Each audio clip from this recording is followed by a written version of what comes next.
It'll go red.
Oh, thank you.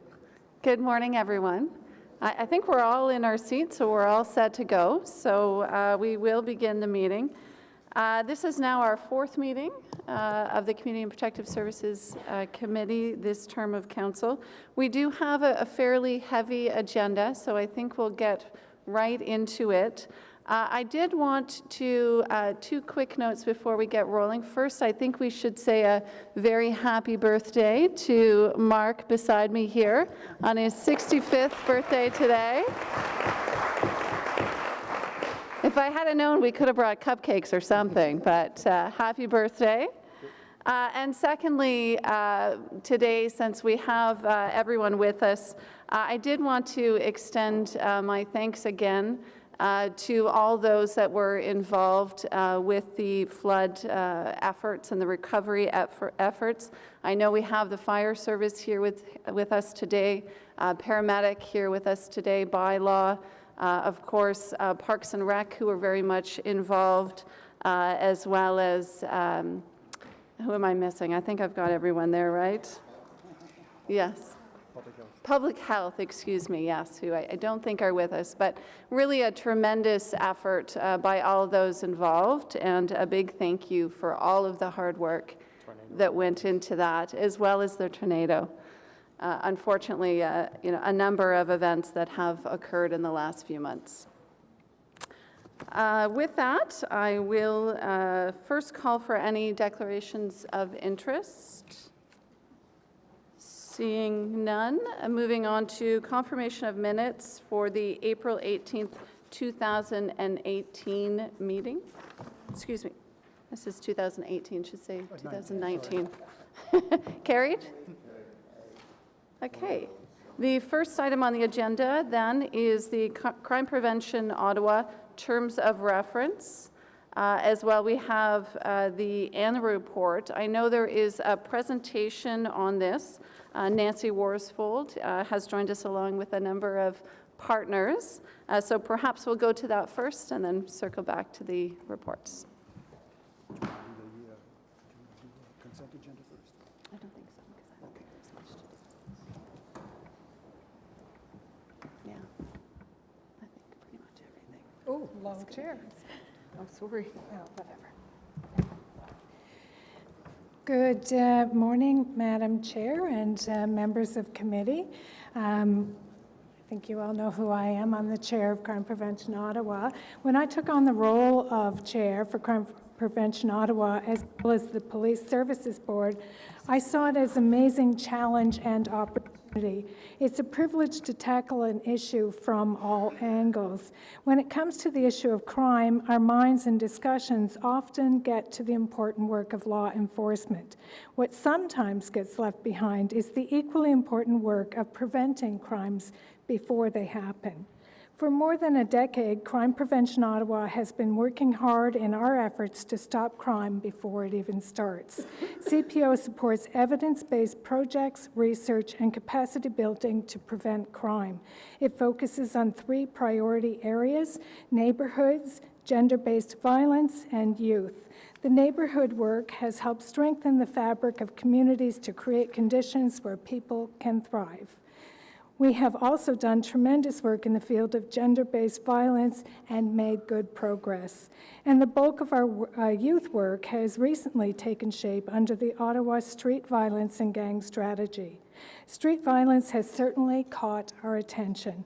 Gun crimes leave a trail of victims, grieving families, communities living in fear, and lives that were once full of potential cut short in an instant. We know there's no easy solution to ending these crimes. The roots of these crimes run too deep. The root causes are entangled in issues and inequalities that plague our society: poverty, racism, marginalization, addictions, and the global drug trade. Crime Prevention Ottawa has been tackling the street violence and gang issue through a 4-pillar approach, and today we are joined by guests who will speak to one of those 4 pillars: intervention. The Time for Change Gang Exits program is the most intensive and comprehensive program funded by CPO. Studies have shown that 1% of the population is responsible for 63% of violent convictions. There is a small group of individuals that need intensive intervention to help them truly turn their lives around. As you will hear, the passionate staff in the Time for Change offer professional services relating to mental health, education, and employment. The workers will stick their clients through the ups and downs of the path to success. The most powerful thing that Time for Change offers won't be found on a list of services, programs, or budgets, because what they offer is hope. I'd like to hand it over now to Nancy Worsfeld, Executive Director of Crime Prevention Ottawa, to take us through the presentation. Thank you very much, Chair, and thank you, councillors, for hosting us this morning. We do have a PowerPoint. Is it, it's on? Okay. So thank you very much for having us, and thank you, Chair Deans, for your opening remarks. As noted, the pillars of our work include youth at risk, neighborhoods, and gender-based violence. Our single biggest project that we're going to focus on today is the Ottawa Street Violence and Gang Strategy. It requires a complex approach to address a complex problem. Through a number of years and a wide-ranging partnership, we've developed the Street Violence and Gang Strategy into a 4-pillared approach. The pillars of the strategy include healthy neighborhood cohesion, early prevention, that's services for young people before they get involved, intervention, such as the Time for Change program that we're going to focus on today, and targeted enforcement and suppression. Before we focus on the Time for Change, I just wanted to bring to your attention that there are multiple programs within the Street Violence and Gang Strategy addressing numerous aspects of the problem, from post-incident supports to mitigate trauma in neighborhoods, to youth police dialogues, to improve relationships, to targeted intelligence-led policing. There is no one program that can solve this problem, but what we can do is manage the program and prevent as much as we can by working on evidence-based programming together. The Time for Change Gang Intervention Program is an exit program. The intent of this program is to assist individuals who are involved in serious street-level violence to change their life. The program has been in operation since 2015. It is operated as a partnership between the John Howard Society and OCISO, the Ottawa Community Immigrant Services Organization, and I would add the Ottawa Police Service. and it offers complex services for these complex individuals. It's the single biggest program that Crime Prevention Ottawa currently funds, and I'm going to hand it over to Chris McIntosh from the John Howard Society to speak specifically to the program. Thank you, Nancy. Good morning. My name is Christine McIntosh, and I'm the Associate Executive Director of the John Howard Society of Ottawa. JHS is a charity that works to promote safe and resilient communities through programs and services in the areas of housing, mental health, and effective justice. I would like to thank the committee for having us here this morning to talk about this important program investment. And I would also like to acknowledge and thank Nancy and CPO for their ongoing leadership on this issue and for their ongoing support with Time for Change. So as Nancy has mentioned, Time for Change is a very specific and dedicated program for those young people and adults over the age of 18 who are involved in and impacted by street-level violence associated with drugs, guns, and gang activity. Identified as a service system gap in Ottawa a number of years ago, this program model was developed with a specific focus of targeting the highest risk individuals who are engaging in violence and causing themselves, their families, and the community harm. Our goal and our commitment with this initiative is to work proactively and persistently to disengage the most violent and hard-to-serve individuals by directing services towards them that will reduce their risk for violence and crime. And we know through direct feedback with those that have experience, lived experience, that they're often unaware of services or they find it difficult and hard to seek and ask for help. So with this in mind, and to target the highest risk and most entrenched individuals, we knew that we needed to proactively and strategically do outreach and engagement to them during critical periods in their life. Critical periods are those periods where we know they'll be more receptive to services and to change. These critical periods often and unfortunately involve hospital visits post-shootings, cell block visits, meetings at the detention center in Ottawa after they've been charged, as well as regular meetings in the federal penitentiaries as they're coming up for release back into the community. A specialized team of 4 outreach workers works tirelessly and persistently, both in the community and in institutions, to provide individualized services, both brief and practical to longer term and intensive. The clinical intervention model is guided by what we know works with those involved in crime and violence, and driven by an individual assessment of risk and need. And as you'll see when Kim shares some of her highlights of the program statistics, that these critical periods often allow for that window of opportunity to give individuals a chance for a different path. So Ottawa Police and OCISO are key partners in this program. Both Ottawa Police and OCISO are going to speak to the partnership elements and the importance of collaborative efforts with complex issues such as this. I will pass it over to Patricia.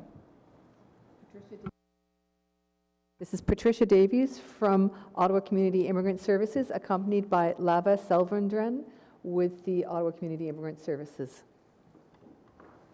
Good morning, everyone. Thank you for having me here today. So as Nancy said, my name is Patricia Davies, and I'm the manager of the Clinical Counseling Department at OCISO. Through the partnership of OCISO and John Howard, Time for Change is able to support individuals and families who are involved in the program. OCISO has over 40 years of experience with immigrants and refugees in Ottawa, as well as many connections to a wide range of cultural communities. OCISO provides settlement services, including housing help, financial topic, needs assessment, and referrals, and it's provided in 15 different languages. The Clinical Counseling Department at OCISO provides counseling for immigrants and refugees and is provided in 8 languages. And counseling can be for individuals, it can be for couples, and it can be for families. And they include such topics as trauma, anger management, addiction, anxiety, and depression. OCISO is also well placed, as OCISO has a multicultural inmate liaison officer who works within the Ottawa Carleton Detention Centre and can provide appropriate Time for Change referrals. Working in partnership with John Howard, the OCISO Time for Change worker supports overall case coordination by providing culturally appropriate supports and connections and services to identified clients. Through collaboration, the OCISO Time for Change worker is able to provide John Howard with expertise as it relates to interventions requiring a more nuanced cultural component.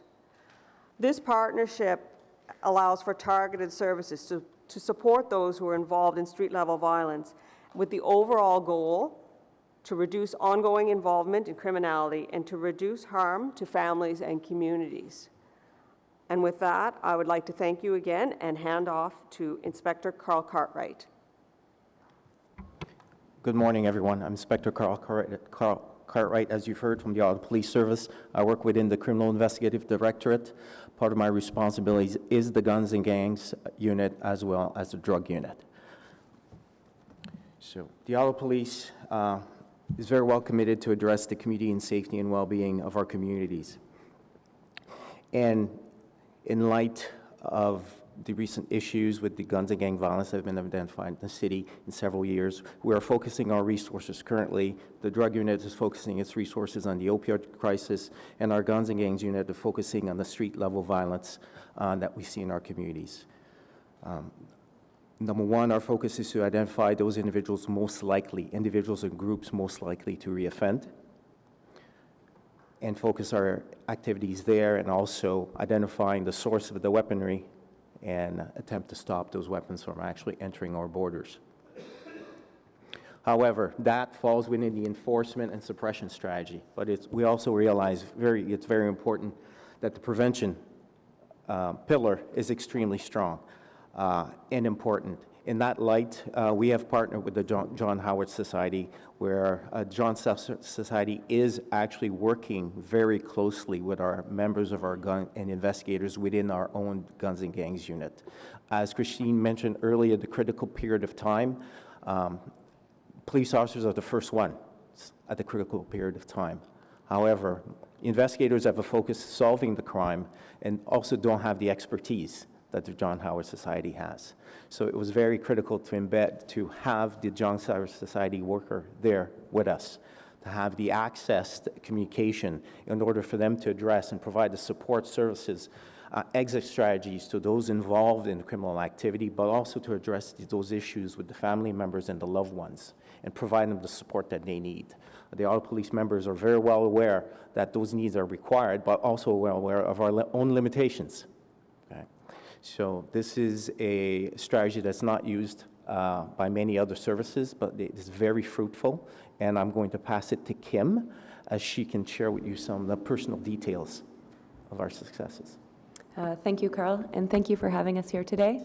My name is Kim McAlpin, and I'm the project lead for the Time for Change program. When starting up this program, we knew the work involved in achieving the goal of reaching as many individuals involved in street-level violence would mean persistent outreach to those entrenched in the lifestyle. We wanted to make sure that they would know that there are services and support available should they choose to change their life, as well as to make sure those who actually wanted to change at the current time also knew there was a support available.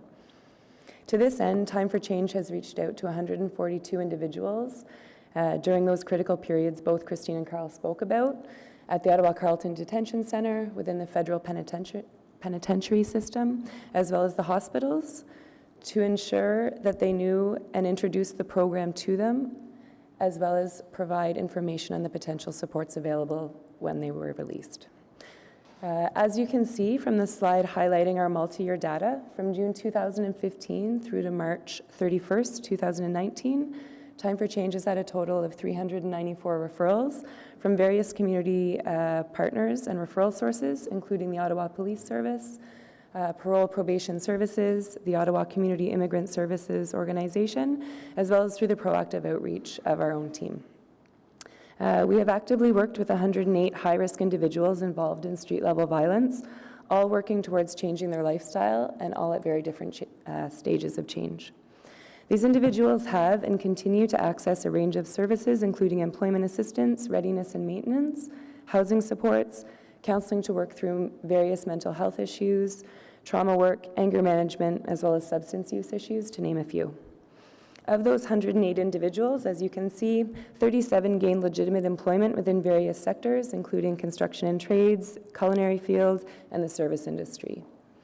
8 individuals also completed training programs such as the craft carpentry program, heavy machine and/or forklift operator, as well as different employment readiness programs, successfully securing employment upon completion. With the support of their caseworkers, another 6 individuals have been or are currently enrolled in post-secondary institutions in programs including business administration, games development, introduction to music, and the culinary arts. To round out the employment and education pieces, program participants are also encouraged to develop new peer networks and find productive things to do with their free time. This has led to 35 individuals being connected with positive leisure activities, including football leagues, swimming lessons, conversation groups at the public libraries, as well as obtaining fitness memberships. As well to note, 30 of these high-risk individuals were also able to engage in mental health and counseling services for some fairly significant mental health needs, and given the stigma associated with that, especially in this world, that's fairly remarkable. As well, after recently compiling the stats for the last year, it's noted that approximately 70% of the individuals that have been involved with the Time for Change program have not reoffended, and of those 30% who have, 15% of those were for nonviolent charges or technical breaches. While the path out of that life is not easy and has many ups and downs, the Time for Change team remains committed to supporting these individuals towards a more productive, stable, and violence-free life, both for the individuals and the greater Ottawa community. Do we have time to tell you about a client? Okay. Okay. Thank you. To finish off, I'd like to tell you about a current Time for Change program, Joe, who's now 22. Joe admits he previously didn't care about anything. He didn't care about police. He didn't care about doing time. From the age of 12, he'd been involved in street violence, holding weapons for older gang members and fighting to collect drug debts. By the age of 13, had his own firearm and worked his way up from there, eventually incurring a 4-year sentence to federal custody. Joe approached Time for Change while he was incarcerated, and upon his release 14 months ago, began working with a Time for Change caseworker. He's now fully employed with a reputable, legitimate employer, has stable housing with positive people, and participates in constructive, socially acceptable pastimes with a new social circle. He indicates this is the best he's ever done in about 10 years, and there need to be more intervention programs in our communities to help people like him, as it's a community effort.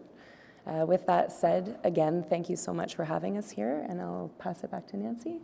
Well, that concludes our presentation. Thank you, and we welcome questions. Today. There we go.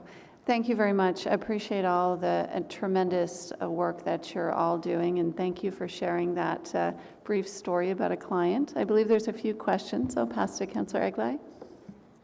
So one of the things that I didn't see in the presentation, at least joined together, I saw the words community, I saw the words policing, I didn't see community policing together. And there's been a lot of discussion at Police Services Board about how various communities across the city feel that the changes to community policing have led to negative impacts in their communities, dealing with gang violence, trying to get that, what we perceive to be that important connection between people that could go this way or go that way and the police. So I saw references to suppression and enforcement, but again, and I saw the words community and policing, but I didn't see them together. So I'm wondering, Nancy, if you could comment on what you see community policing's role, sort of neighborhood-based, so we can put a face to the police officer. So it's not always about suppression and enforcement, but it's about bridge building, partnering, you know, that sort of thing. So I wonder if you could talk to that a little bit. Certainly, Councillor. Thank you for the question. The Ottawa Street Violence and Gang Strategy compiles many different programs. Specifically, the Time for Change program targets those very high-risk individuals who are the subject of multiple investigations by the Drug and the Guns and Gangs unit, which is why we're working with an investigative unit in this program. when you look at the post-incident network, support networks that we've developed, which is a program which is supported by funding that we provide to the Rita Rockcliffe Community Resource Center. That is a program which is pretty much exclusively a partnership with the community policing officers. So within the overall street violence and gang strategy, we do have multiple partnerships with different parts of the police. And I would say that that neighborhood-based work is still supported by the Ottawa Police. Although, yes, there are fewer community police officers, and I understand that they're putting more resources back in. So you see a positive correlation between more community policing and dealing with issues like this before they get out of hand?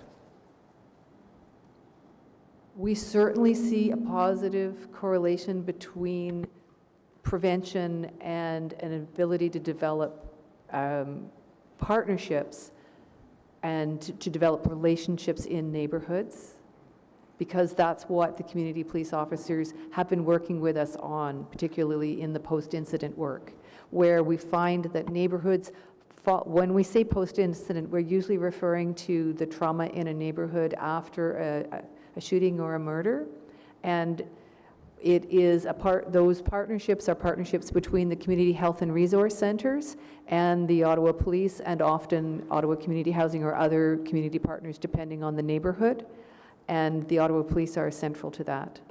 So just final wrap up. So you're being careful how you answer the question. I'm not trying to put you on the spot, but what I'm trying to find out is whether crime prevention feels that community policing is an important part of that prevention puzzle.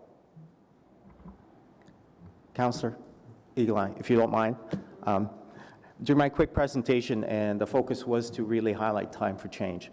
When I said I was responsible for Guns and Gang Unit, I'm also responsible for the PIVOT team, which is Prevention and Intervention Violence in Ottawa.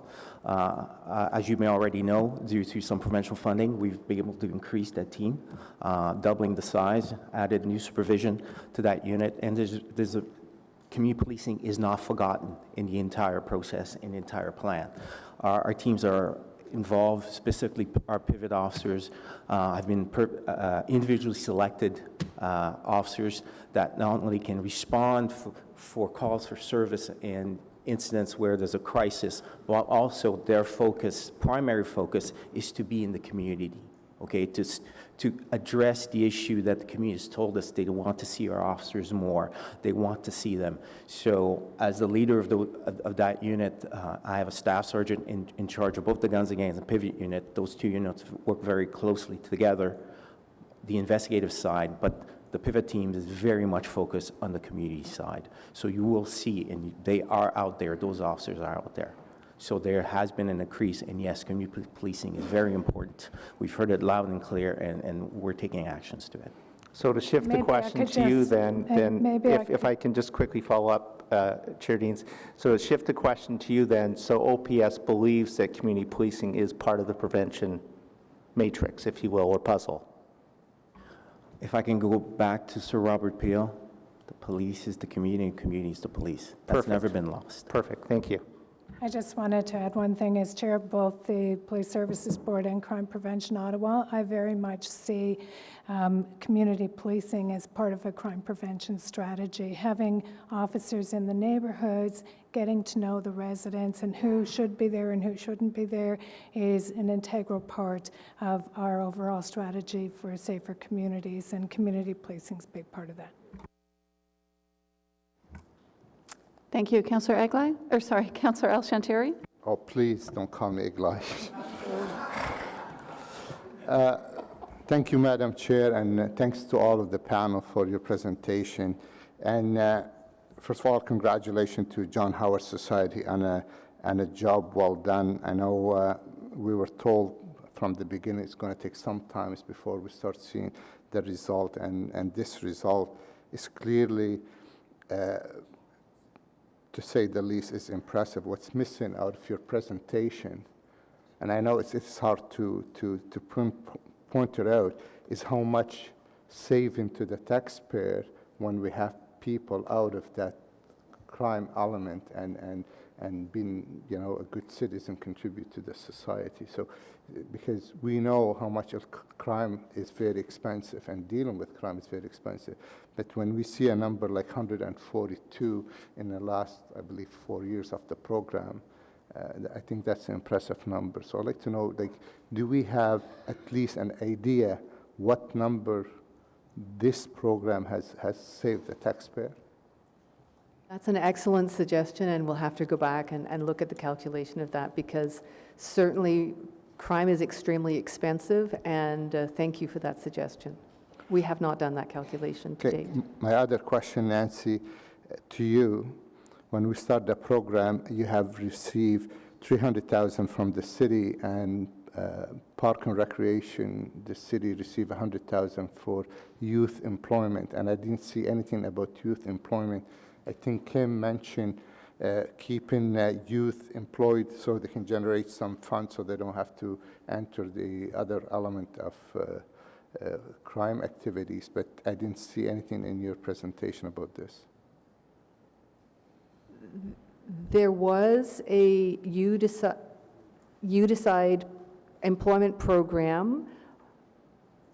My understanding is that that program has been closed. I wouldn't. My understanding is that for the 100,000, it was in the You Decide program. They were at the gang strategy, overall street violence and gang strategy table for those years, but they informed me that the program is now closed. Madam Chair, maybe Dan Chania can shed some light on this item if you know anything about it, Dan. Chair, what I can say is there was $100,000 to Community and Social Services and $400,000 to my department. The $400,000 has been allocated. It wasn't for employment. It was for youth initiatives on a broad scale. 5 allocations were made out of, I think, 28 applications, and those funds have gone out. I don't have the list with me of who the groups are, but I'd be happy to circulate to the to committee who the recipients were and what the programs that were funded were for. Okay, well, I would like to see some of that information, Dan, if it's possible, because I think that'll be helpful to all of us, and to the Crime Prevention Ottawa and to John Howard Society. Is congratulations. I think this is working together with all stakeholders, whether they are police or social housing or other agency, to be commended for. Thank you so much. Job well done. Thank you. Councillor Meehan? Thank you, Chair. Yes, I too congratulate you. I was really impressed with the report. I just have one question, I guess, right to the inspector. You're doing crucial research when it comes to guns and gangs, and you mentioned that you're tracking illegal guns. Do you know at this point, I mean, maybe this does not go to Crime Prevention Ottawa right now, but we are going to be discussing guns next week at Council. Can you tell us where the guns are coming from? Are they coming from, you know, being stolen here in Ottawa or Canada, or are they coming in across the border? When we refer to weapons, all our weapons are being traced. I just attended the first National Conference on Guns and Gangs, and the issue of firearms was very prominent. I just came back from Toronto yesterday. The majority of the weapons are coming from our neighbors down south. I know there's some mention by chiefs of police, even in Toronto, about different statistics on percentage, but provincially we send all our weapons. The data that we're getting and working with our external partners and our external partners from the States is that the majority of weapons are coming. Of the crime guns. We're not looking, the majority of weapons that we see on the street that are involved in the street level violence are not coming from the owners themselves. Yes, there are some B&Es and we do see that, but that's not the bulk of it. The bulk of it is coming from all those cheap weapons coming from China. Franken guns, sorry if you ever heard that term, that's when somebody would take a BB gun and actually make it into a true firearm. Those are the things that we are focusing on, and because that's where the bulk of the weapons are on the street. And are we focusing efforts on plugging the holes in the border? Was there talk about that? We are working with our external partners, including the border agency, We're all on board, but we do have one of the largest borders, and it is an issue, especially in the day with technology, where you can also ship things online. So we are looking at the technology, how the weapons are making their way across the border, through the traditional way, as we know, and all these other ways. And by identifying the weapons, unlike drugs, weapons have a lifespan of 50 or plus years, so it just doesn't disappear. So a weapon can be used in 1960, and today we're still able to trace it to where it is. So that's something that we have the ability to do, and we're doing that. Okay. When was the last time we had an amnesty? I don't know the exact date. I know that Toronto did just spend 2 years ago? 2 years ago. Yeah. Was it successful, Councillor? Yeah? Yeah. Yes, it was very, very successful. We work with the camera folks, and we give camera worth of $300 for every weapon return, and I think it was about 850 weapons. So we did 2 amnesty, one under Chief Bevan and one under Chief Bordelot. Okay. Okay. Thank you very much for that, and continued good work. Thank you. Thank you. Councillor Lulov? How many instances over the course of the last year did you encounter where criminals stole weapons from gun owners, like legal gun owners? And what percentage of the weapons that you pick up on the street are actually have an origin in Canada, would you say? Caught me off guard with my statistics. I don't have those exact statistics. However, that number does not, it pales, the weapons coming from the U.S., that number pales, our numbers pale in comparison. So we do have legal gun owners, we do not track long guns, so there's no way we can track those if they're even bought legally here, because we don't have that program anymore. But the focus is on handguns and firearms, those restricted weapons that we see that no homeowner should have legally, and that's what we see being used on the street. I realize that we've destroyed the long gun registry, and that you can't track them, and you don't know when you're going into a situation whether there will be a long gun. But what percentage would you say of crimes committed in Ottawa are committed with a long gun of firearms offenses? You'd ask me to come something on top of my head. I don't have those numbers for you. Sorry. Would you mind providing that information to the committee in writing at a later date? I do have my weapons guy, so yes, I'll ask him to see if he can get not only the statistics for Ottawa, but we can look at the province, see how big the problem is. Sure. Wonderful. I think that these statistics would be pretty important to have with some of the discussion that's happening at council. We'll do so. Thank you, sir.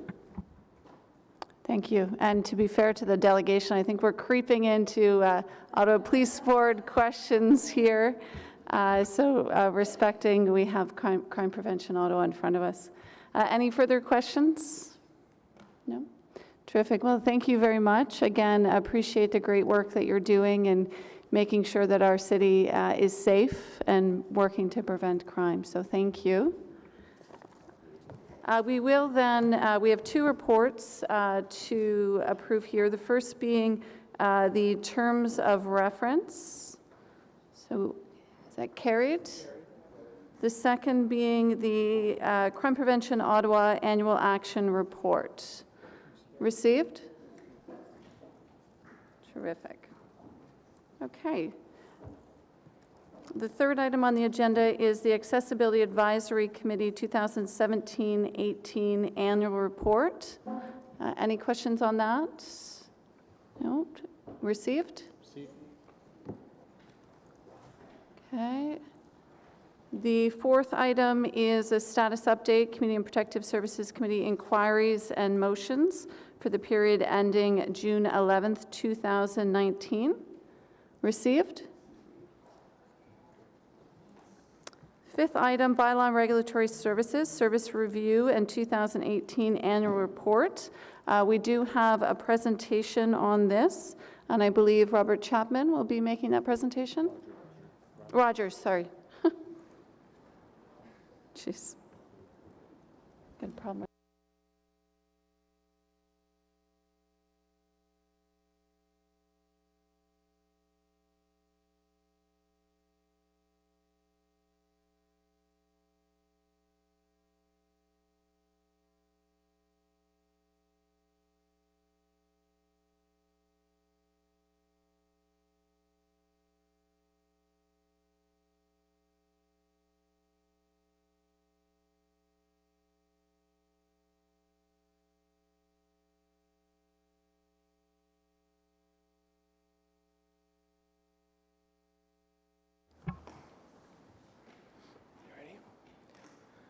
So, good morning. Thank you for this opportunity to present our service review and as well as our 2018 annual report. Before I get started, I'd like to acknowledge a few of our executive team that's in the room today. So, Nancy Jackson, Jake Gravel, Tanya McCumber, Jennifer Thurkelson, Allison Sandor, and Christine Harteg.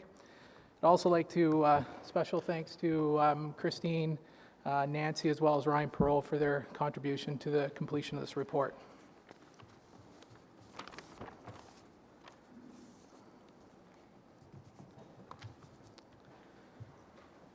Over the last 7 years, we've experienced a significant increase in demand for service.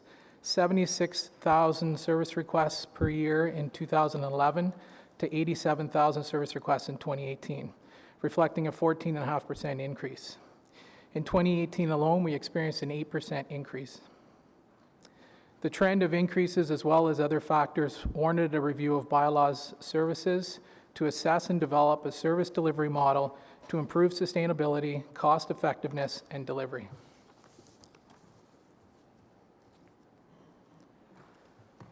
The scope of bylaw services is very broad.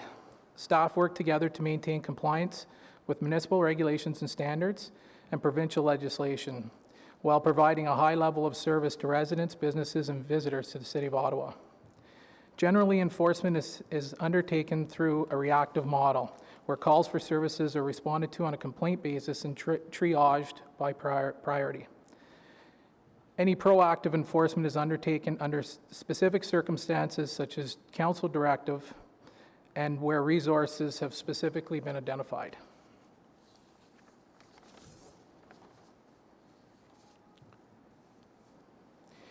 In 2018, bylaw handled over 87 service requests. 87,000 service requests.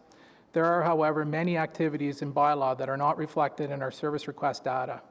Those include, on average annually, issuance of over 350,000 parking tickets, issuance of 13,000 business licenses and 450 lottery licenses, 200 food truck and cart inspections, 12,000 private transportation company-related record audits, 2,000 taxi and limo inspections, 400 media inquiries, as well as over 3,000 smoke-free inspections and educational visits.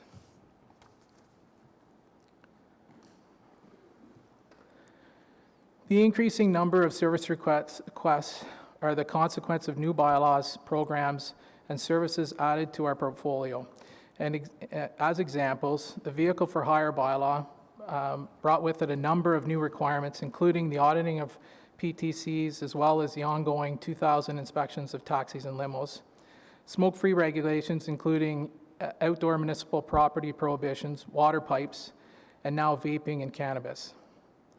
The Heritage Matters Task Force necessitated at least one officer dedicated to ensuring the upkeep of vacant heritage buildings.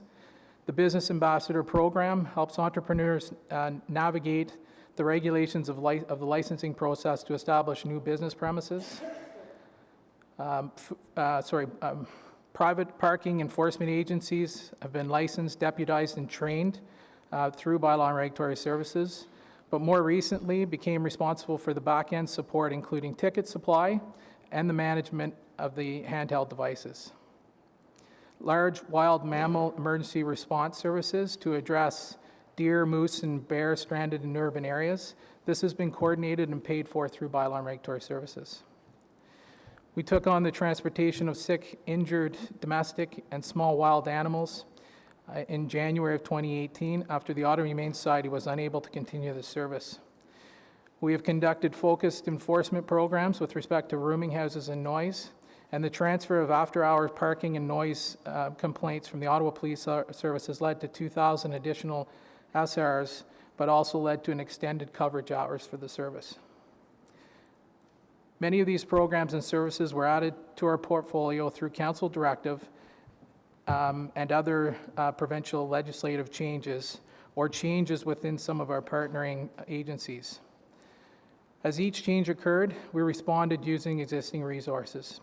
In 2017, a service review process was initiated to assess the development of best practices service models to ensure consistent and cost-effective service delivery to our community.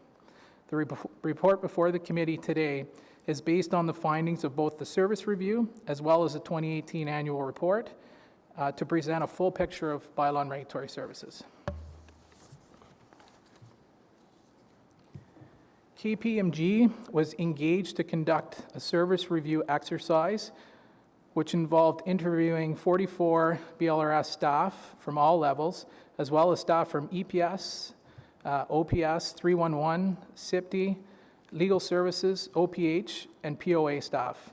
KPMG also undertook a benchmarking process with bylaw services in Hamilton, Toronto, and Windsor. It is important to note that the KPMG report was based on 2016 data. The KPMG final report included 11 recommendations which have been or in the process of being addressed. The staff report on today's agenda provides details in this regard. The KPMG report also identified 15 positions required to maintain service delivery. A new operating model has been implemented with 3 distinct units.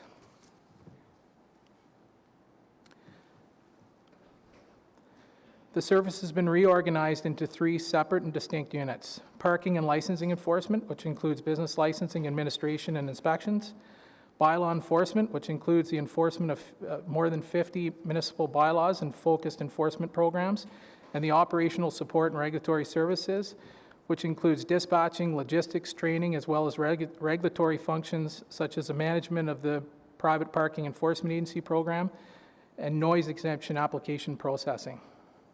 In addition to these teams, and given that our service is public-facing and active daily across communities in Ottawa, we have added both public information and issues management functions to help enhance communications through social media channels and outreach programs, as well as assisting with addressing emerging issues across the service.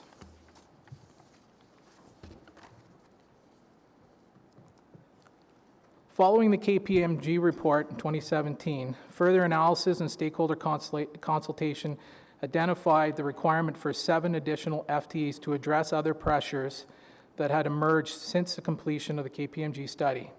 These include the establishment of the Public Policy Development Branch, which allowed bylaw and regulatory services to focus on service delivery, the assumption of sick, injured, domestic, and wild animal emergency response, and focused enforcement stemming from the Heritage Matters Task Force in relation to rooming houses. The 15 FTEs identified in the KPMG report and the additional 7 FTEs identified thereafter resulted in a total gap of 22 FTEs, which is the ask being made today. To manage in 2018, the positions were filled on a temporary basis and have been funded through revenue.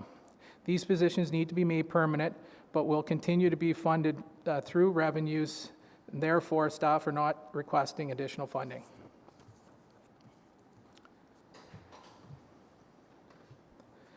The 22 temporary positions have been instrumental in help meeting service demand and service standards through 2018. As this slide indicates, priority ones are the most urgent types. Examples of those would be dog bites, syringes, board ups, pool enclosures.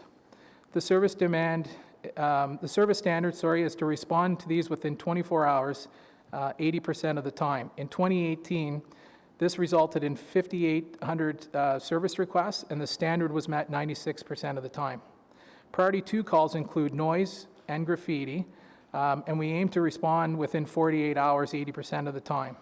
In 2018, there was 13,000 of these service requests, and the standard was met 89.6% of the time. Priority 3 calls, such as stoop and scoop, dogs barking, long grass, and property standards, a response standard is within 96 hours, 80% of the time.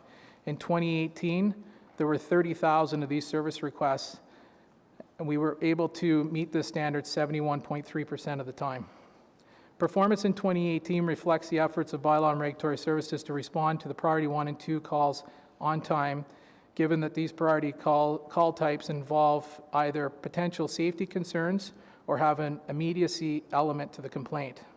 Our goal is to resolve priority 3 calls in a timely and efficient manner as well.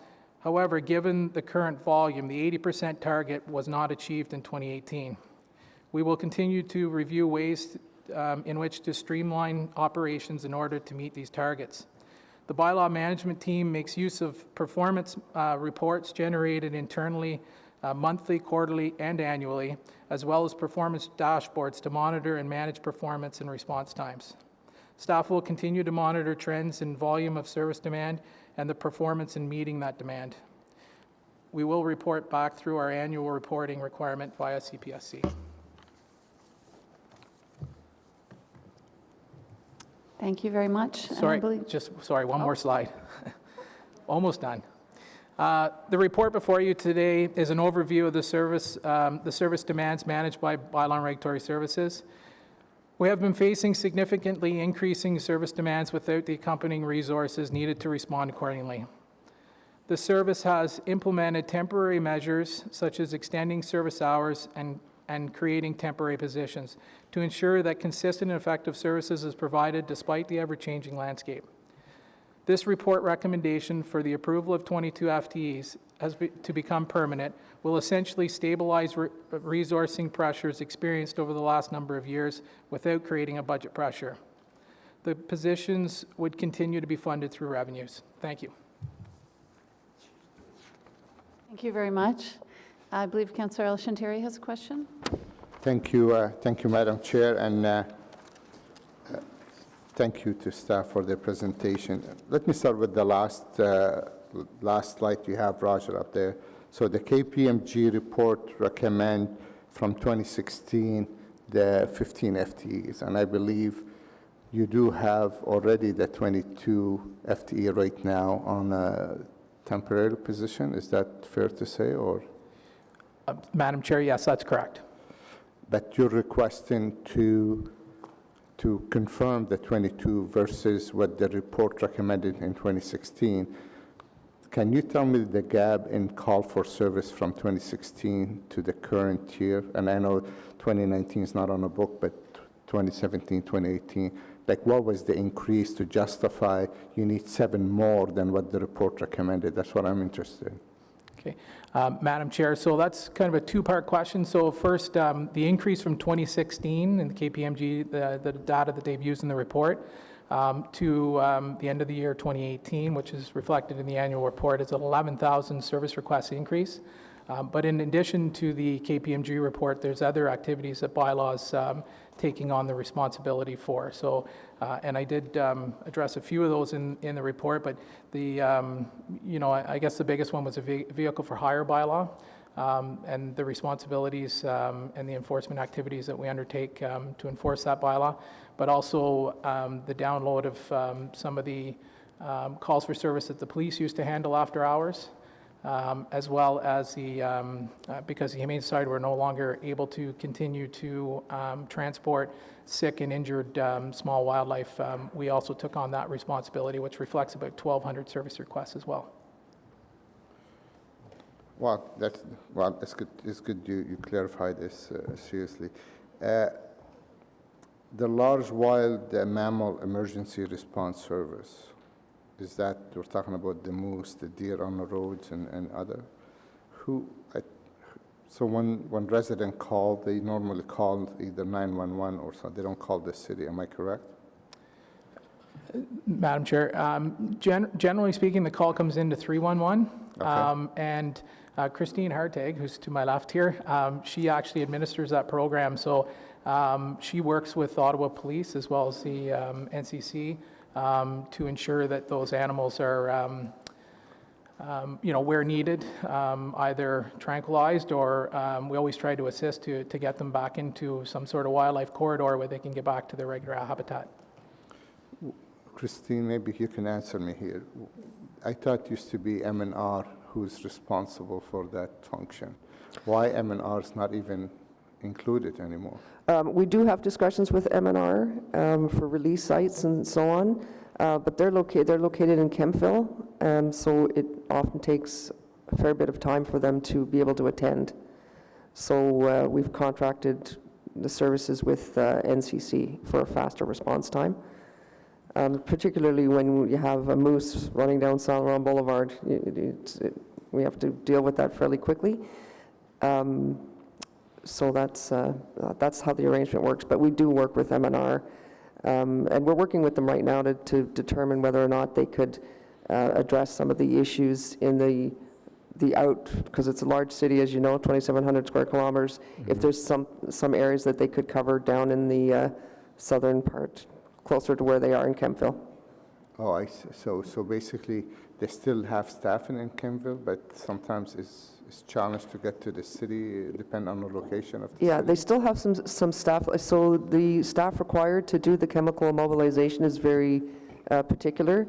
There's a lot of training required and so on, and it has to be done with more than one technician involved. So they do have some staff to do that. But again, the response time is a big issue. And it's important to note that, so we do the triage of the calls, and in most instances, an intervention is not required. So it's in an area where it can get back to natural habitat. So we do the triage and then make the decision whether or not an intervention is necessary.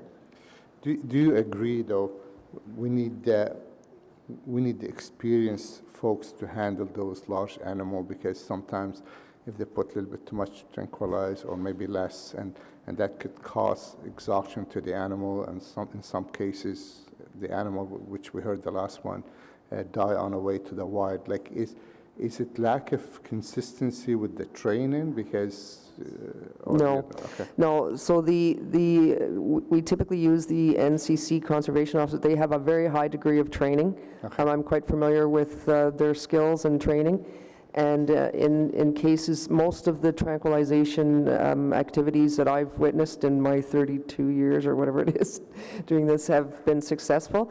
In the recent case that you heard about, it was, I mean, there's very little that can be done to change or even be aware of what the animal went through before it arrived, you know, in the situation where it needed to be immobilized. But in my experience, I would say 95% of the chemical immobilizations that I've witnessed were successful. Okay, thank you. My other question, Madam Chair, and I'm not going to touch on vehicle for hire because we said it at the time, we're creating bylaws and without giving any funding for hiring new officers to do their job. So I'm going to leave that one because, but about the shisha or the water pipe and cannabis smoking and other, you were very successful to eliminate those cannabis shop or whatever you call them, the place where they're smoking. But you're not as successful with the water pipe. So we're still seeing a lot of the folks who don't have a food license or liquor license or any license from the city or other agency complying. They're accepting the ticket and one day they're going to pack and leave before prosecution. Have you engaged the landlords of those facilities? Because a lot of them located in shopping mall, and I would expect their large property owner engage them. Like when these people leave, they're going to leave behind the damage in the building. And I know you can't force them to kick them out, but at least if you engage them and put them on phone warning and engage public health with that as well, maybe you can be a little bit more successful through the landlord system than just giving ticket and tomorrow they close the shop and they open another company under another numbers. What's your thought about this? Madam Chair, yes, we have engaged property owners. You know, as far as being successful with the enforcement of the water pipe bylaw, I can tell you that we still have many charges before the courts.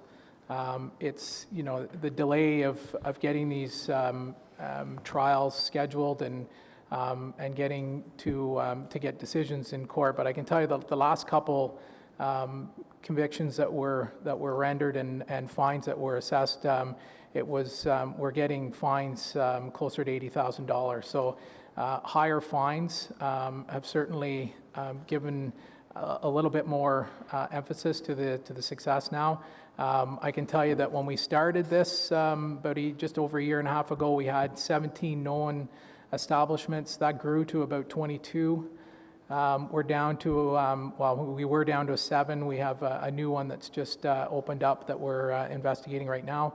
So we're up to 8 that are on our radar. And as you've stated, currently none of those establishments require any type of business license, so we don't have that added enforcement that we can take to either suspend or revoke business licenses. They're strictly a water pipe lounge. We are having some challenges in getting into some of these locations, but we continue to be focused in this regard, and we're in those establishments almost daily. Well, Madam Chair, to the benefit of my colleague, right now, the business who have food license or liquor license, or they operate within all the rule of law of the city, they lost that business. And the people who don't have any licensing whatsoever, they still operate and taking the customers away from those legit business. And we sit here and say, oh, but we're giving tickets. Okay, but obviously, whatever we're doing is not deterring those, because we have a new one just opened, and you know as well as I do, was opened recently. So that means they're not fearing of our, whatever we're doing is not deterring those folks. So we need to either get together and have a strategy, engage the landlord, bring health inspector, bring the fire inspector to those places and make sure they're compliant. I mean, it's got to be a way to stop this. It can't just, laughing on our face. It's got to be a way. I'm not saying you have the tools yet, but I mean, you should make recommendation to council or to other what kind of tool you need to help you to enforce this. Maybe a fire inspector can walk in and say, that's not safe for fire with so many people there, and shut it down. Maybe a public health can go and say, this is not a healthy situation. I mean, I'm just saying, you got to do more than just say, we're giving them a ticket, and tomorrow they're shutting down and they open under different name. I don't think that's acceptable, in my opinion, toward the business people who's paying licensing to the city, and they're deprived from that business. Whatever that business, right or wrong, but it is a business for them. And you know as well as I do, some of those places generating between $30,000 to $50,000 a month, so they're not fearing your ticket of $1,000 or $500. So I'm not sure if you need an inquiry or you need direction, but I think we should engage other level of service within the city to make sure a visit to those landlords can leave some impact with them. And if you need a motion or you need a direction, written direction, I'll be happy. Whatever, Madam Chair, you suggest, I'll be happy. Unless you take that direction and you have a working group with fire, public health, bylaw, police, and see how could we work with this together. Okay, Madam Chair, we'll take that under advisement, and I'll certainly reach out to fire. Typically, our officers have the experience to be able to recognize, the blatant fire violations or building code violations. So when we see those, we do bring in those resources, but I'll take that under advisement, and we'll meet with fire services and see if we can arrange to do some routine inspections there. Okay, thank you, Madam Chair. Thank you. I am being reminded that we do actually have 3 public delegations on this item, so I think it would be smart to move to those delegations now, respecting their time, and then we'll circle back on questions. A reminder for all of us as well, what we're focused on, what's in scope in this discussion is really around the service review, the process that's been put before us, as well as the annual report itself. We do know the work plan for this term of council will be coming forward at a later date. So, the first delegation we have is Curtis Greenshield from Vanier Community Association. Following Curtis, we have Norman Moyer and then Paula Tushin. So thank you, Curtis, and we have 5 minutes. Chris, apologies. Thank you, Chair. I have a name thing today, don't I? Jeez. Thank you. You have 5 minutes. Yeah, thank you, Chair. Committee members should have our written submission concerning the report tabled today.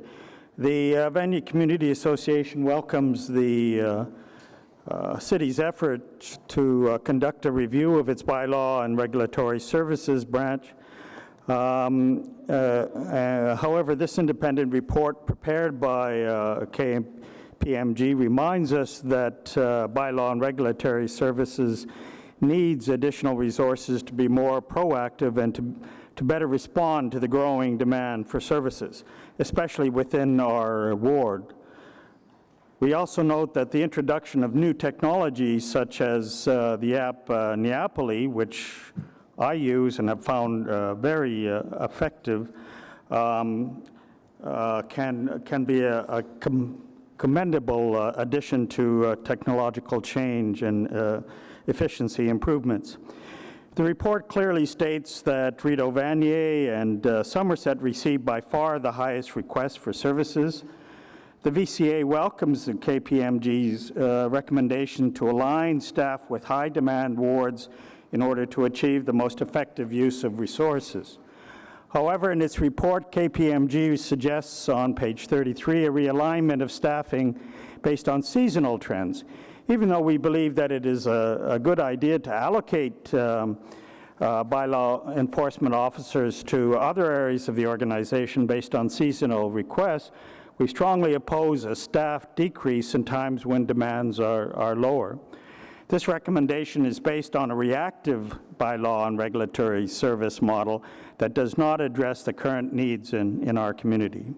This recommendation is also in direct contradiction with responses provided to the question, what sort of key services and programs within your unit are not working well, and the question, namely whether your unit have capacity gaps, and if so, what are the needs that are currently not being addressed. That clearly highlight a capacity gap. The report clearly states that there is a need for proactive business license enforcement and a need to conduct proactive enforcement. The VCA recommends the city move away from a reactive service model in favor of a more proactive approach.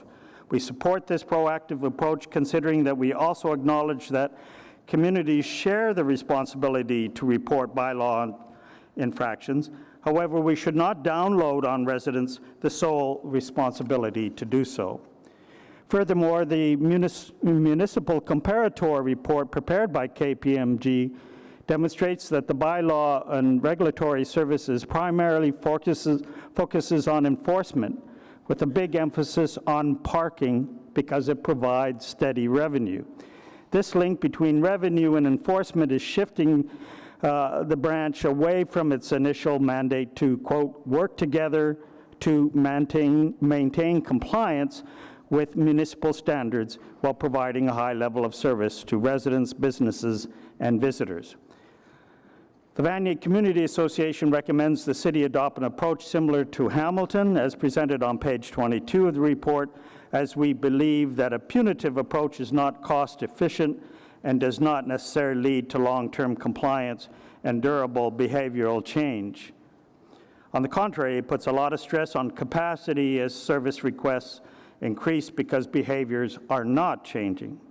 Finally, the report does not provide the number of annual complaints received by bylaw services for Ottawa. We know from the numbers presented on page 3 of the municipal comparator that the total of more than 61,000 complaints only represents 84% of all RFSs received.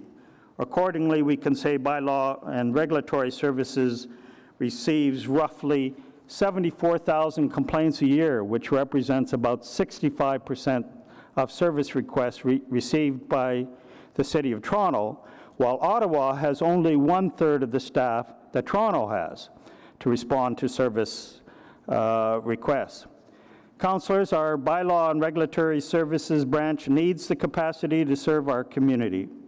You're in an appropriate position now to request these additional resources and increase the capacity of our bylaw services. We hope you will take this opportunity to bring this needed change. Merci, thank you. Thank you very much. Any questions for the delegation? Seeing none. Thank you very much for joining us. The next delegation is Norman Moyer from Lowertown Community Association.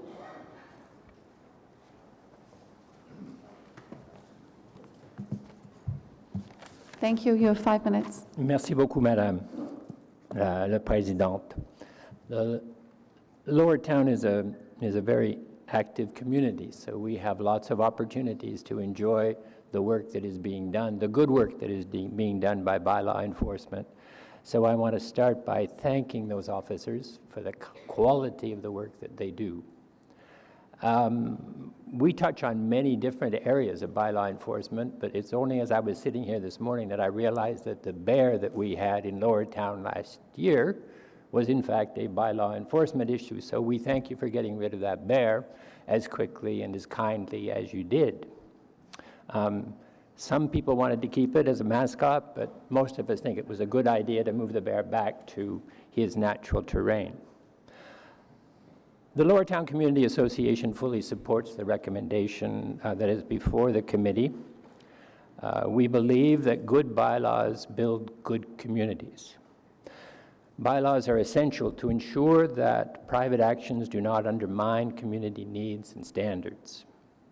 But bylaws are only effective if they are enforced in a timely and consistent manner. It is our experience in Lower Town that bylaws are frequently ignored because the city lacks the resources or the ability to enforce the bylaws they have put in place. Let me give you several examples. The noise bylaws. We are a community that is highly affected by businesses that create noise, particularly late at night. We have bylaws that are stricter for the enforcement of noise regulations after 11 p.m. In neighborhoods like the Byward Market, there are frequent violations of noise standards, often by the same offenders. There is no proactive enforcement of the noise bylaws. Instead, residents have to be the first line of defense in the enforcement of bylaws. That means residents are expected to understand the nuances of the bylaw and take careful notes on observed infractions before they call for bylaw control action. If the time of the complaint is prior to 11 p.m., enforcement staff have to have access to the living space of the complainant to test sound levels. Since residents don't have sophisticated sound measurement equipment, this can lead to unfounded complaints that use a lot of officer time. Or if, as often happens, the sound level may have changed in the 30 minutes on a good day that it takes for a bylaw enforcement officer to get there, it may be impossible to show that there was an infraction. If more staff were available, they might be able to use standard noise detectors that would be placed near frequent offenders, perhaps even placed in some of the units of the residents who are being bothered by that, and then there could be rapid response on a much more targeted basis to get the message through to the offenders that they need to respect the city's bylaws. Secondly, sidewalk clearances. The bylaws establish minimum right-of-way widths for people to move on. They prevent businesses from impeding that right-of-way. But businesses frequently place A-frame signs on sidewalks. It doesn't seem like a major infraction to them, I guess. But if you're a person who needs to use a wheelchair, and there are a lot of people on the sidewalk, those A-frames can prevent you from using the public right-of-way to get where you need to go. We believe that if there were regular, proactive bylaw enforcement preventing the blocking of right-of-way widths, that problem would disappear within 2 or 3 months. If businesses knew that they were actually going to be ticketed for this, they would stop doing that. Rooming houses. Well, we don't have a lot of rooming houses in Lower Town. We have some, and we have a large part of the population, the homeless population, that is dependent on rooming houses. Rooming house standards are important for the health of the community that they are located in, and they are a vital service for Ottawa's homeless people. I understand that the enforcement staff assigned to rooming houses in the city has been cut from some years ago. I hope that the new resources that are going to be approved here will allow the assignment of new resources to improve the conditions in Ottawa's rooming houses. And finally, I want to talk about the ultimate conundrum in our area. The city was quite active in passing special bylaws to limit the spread of bars and nightclubs in the Byward Market. It technically is impossible to get a new business license for a bar or a nightclub within 50 meters of an existing one in our neighborhood. The people who own these facilities, though, are creative and determined, and so they apply to the city for a license as a restaurant, and then very frequently, after 8 p.m. at night, they function solely or primarily as a bar or a nightclub. If you could wrap up, please, your time's expired. We've been informed that this bylaw is unenforceable. We believe that bylaws should be enforced if they're on the books, and that more staff would help the city to do that. When the city fails to enforce its bylaws, it lowers respect for the whole system. We're pleased the city is looking at this, and we support the recommendation before you today. Thank you very much. Any questions for the delegation? No? Terrific. Thank you for joining us today. I appreciate your comments. Next is Paula Chen. Thank you for hearing my comments today. I'm a representative of Action Sandy Hill. My name is Paula Chen. So yes, we support the additional staffing for bylaw and protective services. As you know, in the Sandy Hill community, we do have a very high number of calls. In the analysis by KPMG, they did mention that there is some difficulty with the tracking and analysis of the calls. We feel that if there's some investment and efforts in improving the tracking, that can help with the service delivery in terms of analyzing trends and doing also preventative work. As mentioned by my colleagues here, the reactive model isn't enough. There needs to be some prevention as well. We have a very large student population in our neighborhood, as you know. There are many problems with garbage, rodents. We don't want our neighborhood to begin looking like a student ghetto, and I think that we need to have some intensive work, particularly in move-in time, September, October. We would like bylaw to be more active in getting landlords to respect bylaws, in getting tenants to respect bylaws as well.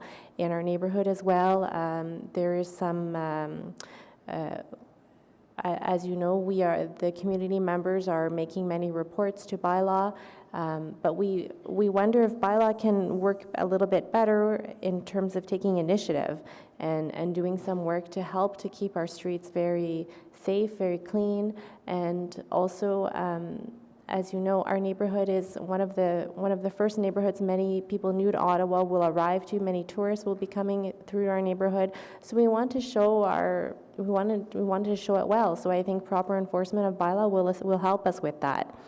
In addition, we believe that in terms of preventing increased need for bylaw enforcement in our neighborhood, we need to have the city work with all the departments together, meaning looking at the rental housing plan moving forward, the official plan which is coming through, and the zoning and planning department. If they can all work together, if we have a problem with the zoning in our neighborhood where many low-rise student housing is being developed, this is causing a problem with garbage and noise for all of the residents. If proper planning can be done in our neighborhood so that we are not completely overwhelmed with these low-rise housing, then there will be less demand for bylaw enforcement as well. So we are hoping for a balanced, holistic view, holistic work that can address prevention and also the problems that are there. I looked at the report, and it indicated that from 2016 till 2018, there was an increase in property standard service requests by 35%. So I hope the city will look to that. I hope bylaw will react to that. That's a very big increase in only 2 years. That was almost 4,000 more calls for property service requests. I'd be curious to know how many of those property standard service requests were from our neighborhood, and I believe a good proportion are. So I'm hoping there will be enough resources allotted to Sandy Hill neighborhood. As you know, Sandy Hill has a big turnover of residents as well, so preventative work 1 year won't be enough. It needs to be preventative work every year, every fall season. Thank you. Terrific. Thank you very much. Any questions for the delegation? No? Seeing none, thank you very much for joining us. I appreciate you sharing your comments and concerns. So we'll move back then to questions from my colleagues. I believe next is Councillor McKenney. Thank you, Chair, and thanks to Bylaw and Regulatory Services for coming out today and giving us a good snapshot of the changes in what's happening. I know, just want to share quickly, just so that to get an appreciation of the pressures that bylaws often under. The other night I had a meeting in my ward. It was kind of a road safety and overall general safety meeting. And residents spent about 10, 15 minutes complaining that bylaw wasn't on their street often enough during the week to ticket vehicles and move them when they were parked on their street. But at the same time, there were complaints that they were out too often on the weekend when it was their family and friends. So it just shows that nobody likes bylaw until they're showing up to ticket the car that's keeping you from getting to work in the morning or whatever it is. So I do appreciate the pressures that you're under. I know from my office, I often even feel a bit guilty sending you some of the stuff that I do, some of the issues that I do, but because I know how much your service requests have gone up. I see it, as it comes through, as it even comes through the office. And last night I was at a documentary film. It's called Blue Roses, and if anybody ever gets a chance to see it, you should. It was about palliative care in rooming houses, and in the Somerset West neighborhood, and just what happens to people who are living in rooming houses as they're dying, actually. And these are people living in extreme poverty. They actually are homeless. We don't count them amongst our homeless population, but leaving a rooming house, it's a very precipitous drop to being on the street or in a shelter. So I also appreciate that we were able to get a dedicated officer for rooming houses as well. Again, these are not all rooming houses, but the ones that don't work well. The ones that don't, where the owners don't care, are absolutely egregious, and nobody would ever spend a night in them, ever. When we do sleeping out for homelessness and $800 tents and sleeping bags, I often say, you should go into a rooming house for a night. I wouldn't do it. I'll put that out there. So I just want to, say that I do appreciate the pressures that you're under. You're often asked to be, social workers as well when you're called into difficult situations.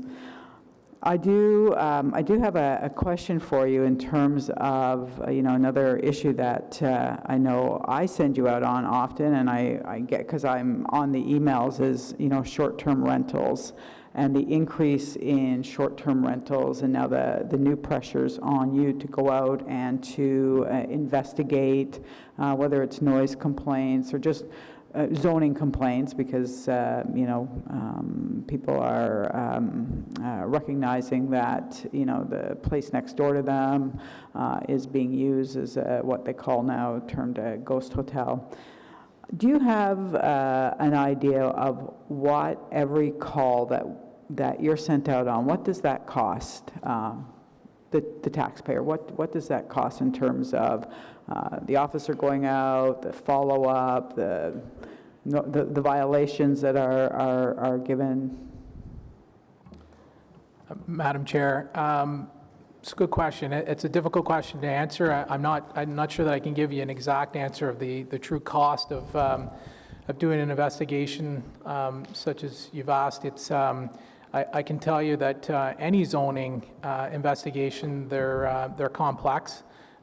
They do take time, research, and also consultation with legal once we've done our investigation and put our case together to ensure that there's a probability of conviction and that they'll support the charge. So, to put an honest amount to it, I don't think I could do that, but I can tell you that each one of those investigations take hours. And in your experience over the last year or so, are those calls in terms of short-term rentals, are they increasing? Yeah, absolutely. Most recently they are. I think a lot of times these calls come in as noise, parking, too much garbage, things like that. That's how they start. And then people quickly realize that the residence being used for more than just a residential home. So yeah, the calls are certainly on the uptake. Okay. I'm not going to continue because that's for another day, but I did want to just point out the pressures that I see bylaw under and the increased pressures that you're under. So I thank you for this today. Thank you. Councillor Meehan? Thanks, Chair.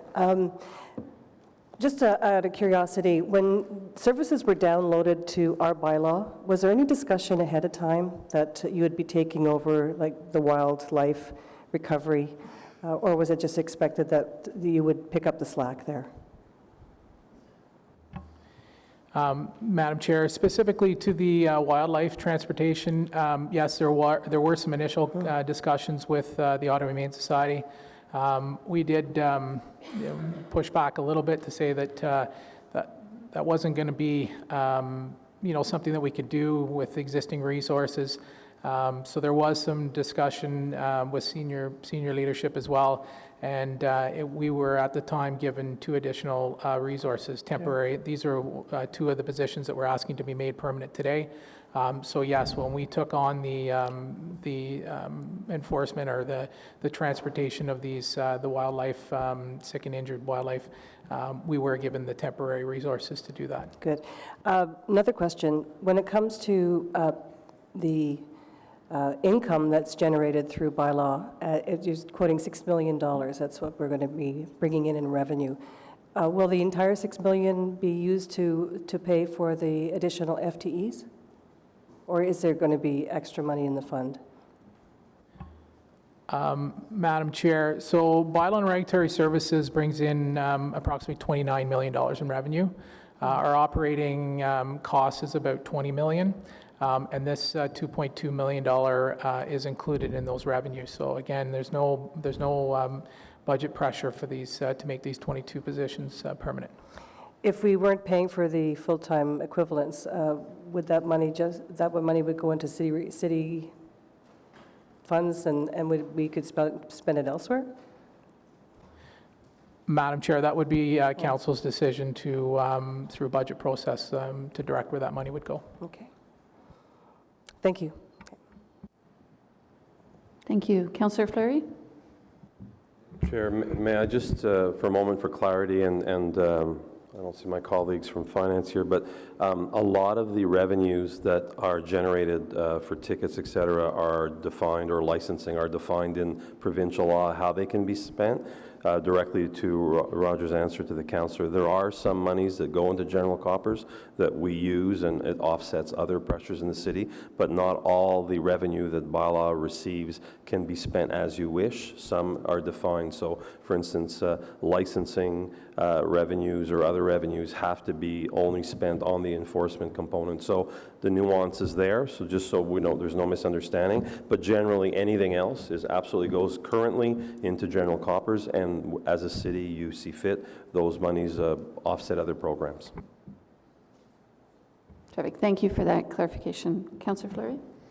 Merci, Madame la Présidente. I want to begin by thanking Norm, Christopher, and Paula for attending. Certainly in my role since being elected, the team that I've most relied on and I've met most often with has been Bylaw Services. The entire team knows me well, and certainly I've always, and I know the officers and Roger and Jake specifically know very well how the community appreciates the commitment and the ongoing effort. So I think it's very important begin with that. I do have questions.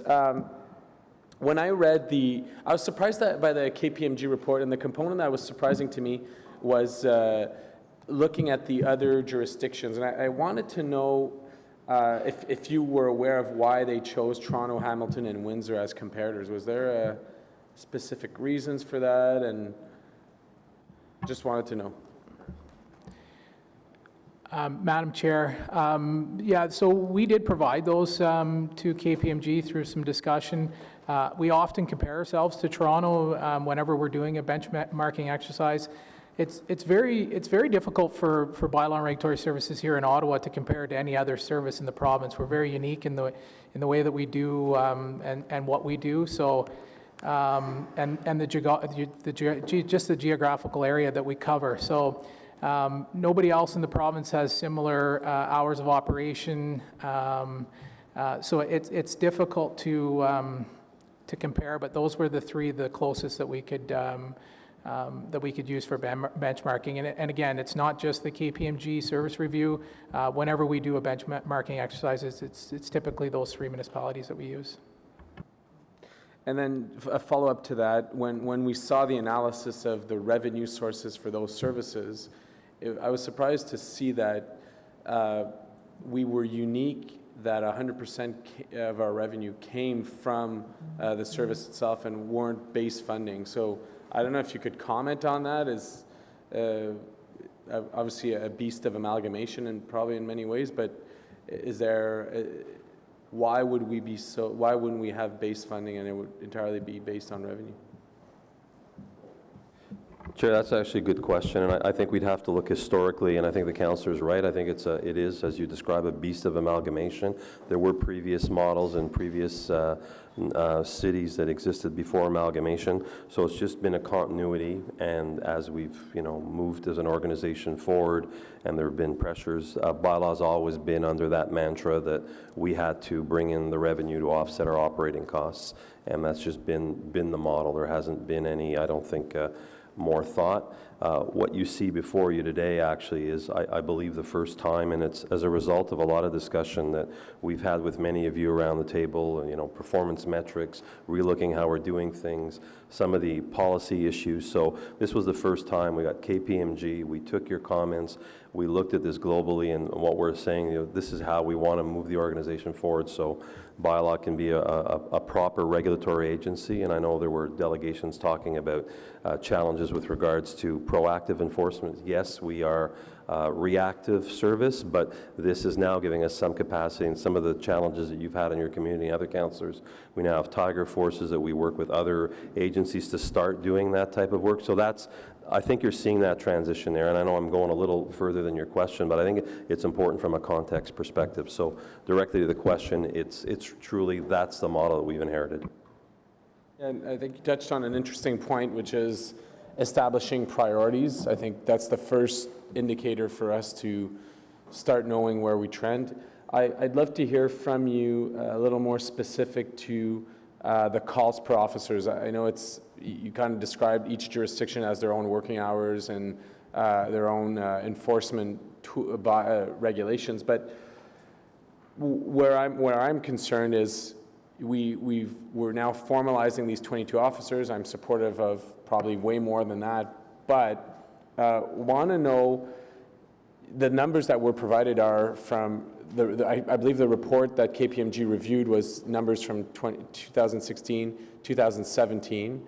So we're already a year off, if you will, of that data. And I wonder, those numbers have increased. I think it's, what I recall is calls have gone up 8% in 2018. So we're already trending up from the 22 officers that were put in place. So want to know maybe some of the logic around there and how we can attenuate some of that risk and growth in numbers and response times and so on.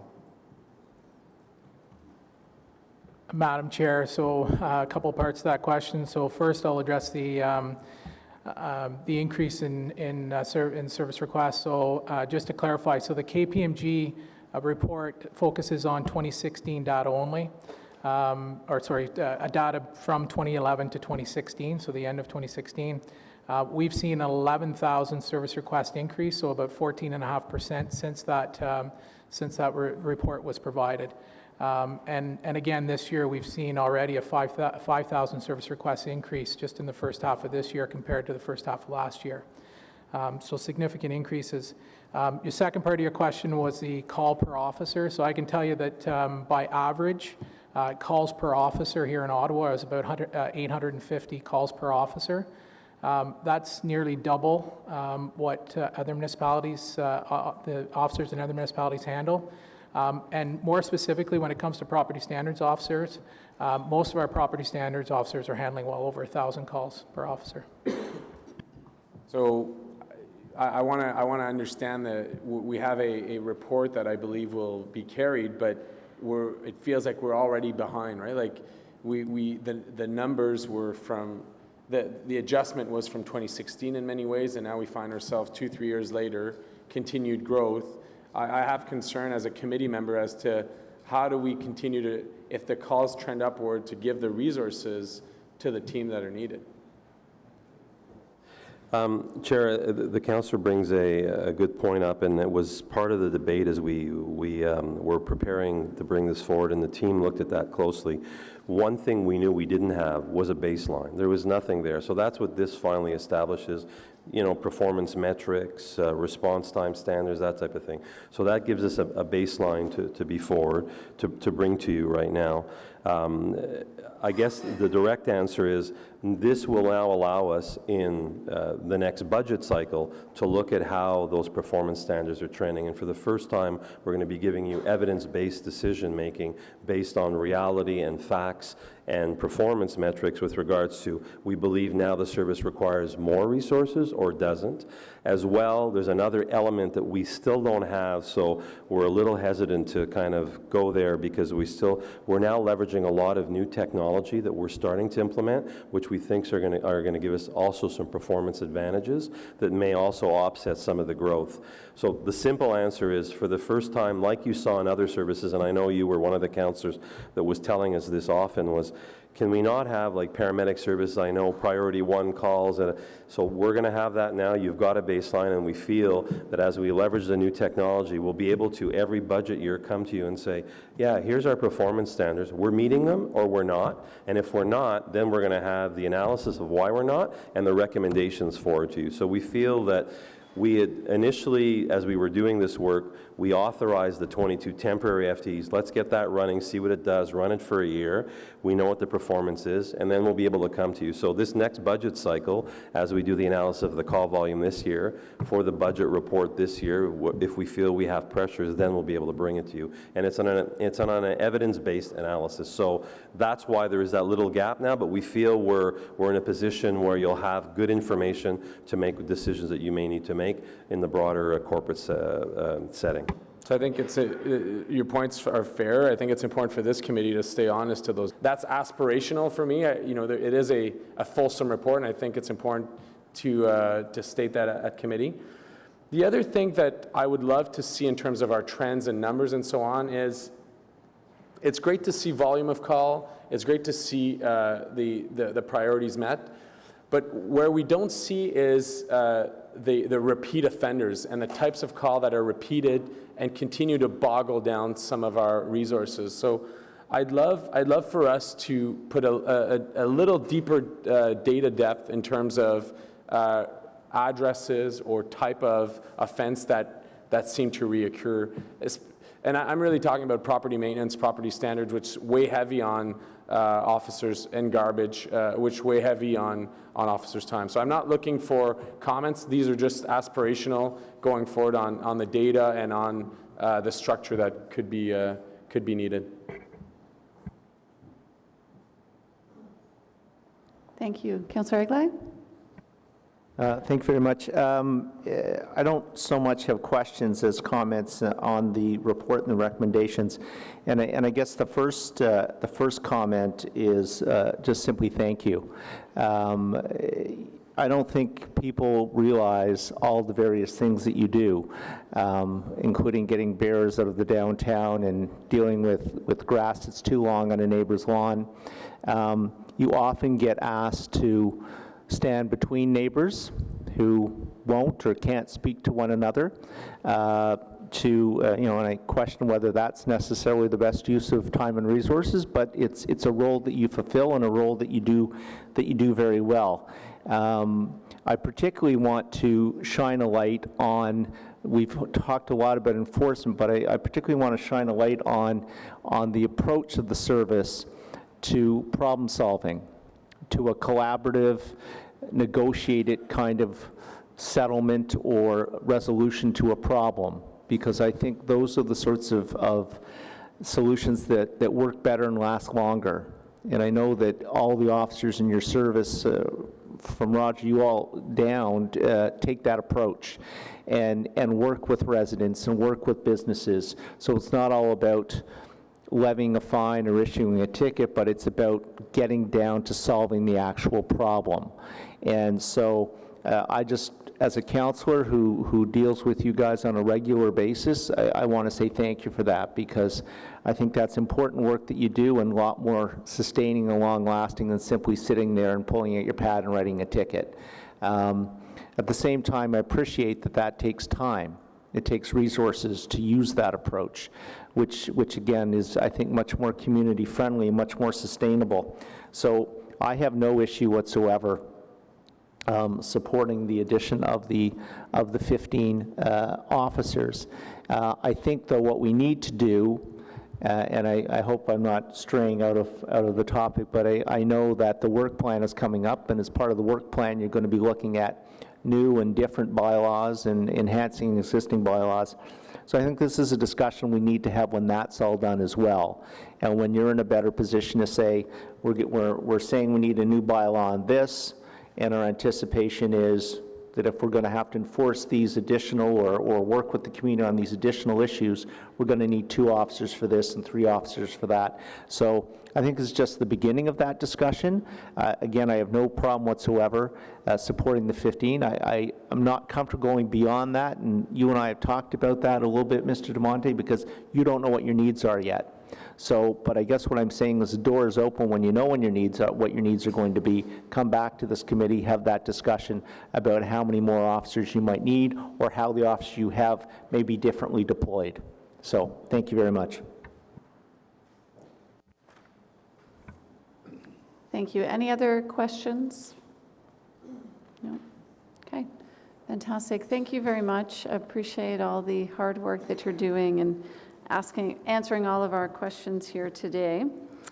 With that, so we do have a motion before us to approve 22 full-time equivalents to be funded through the revenues of the bylaw and regulatory services budget as described in the report, as well as receive the information from bylaw and regulatory services 2018 annual report.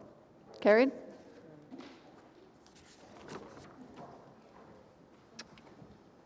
The next report is the Ottawa Fire Services 2018 annual report. I know I have a few questions, so maybe we'll ask Chief Ayette to join us.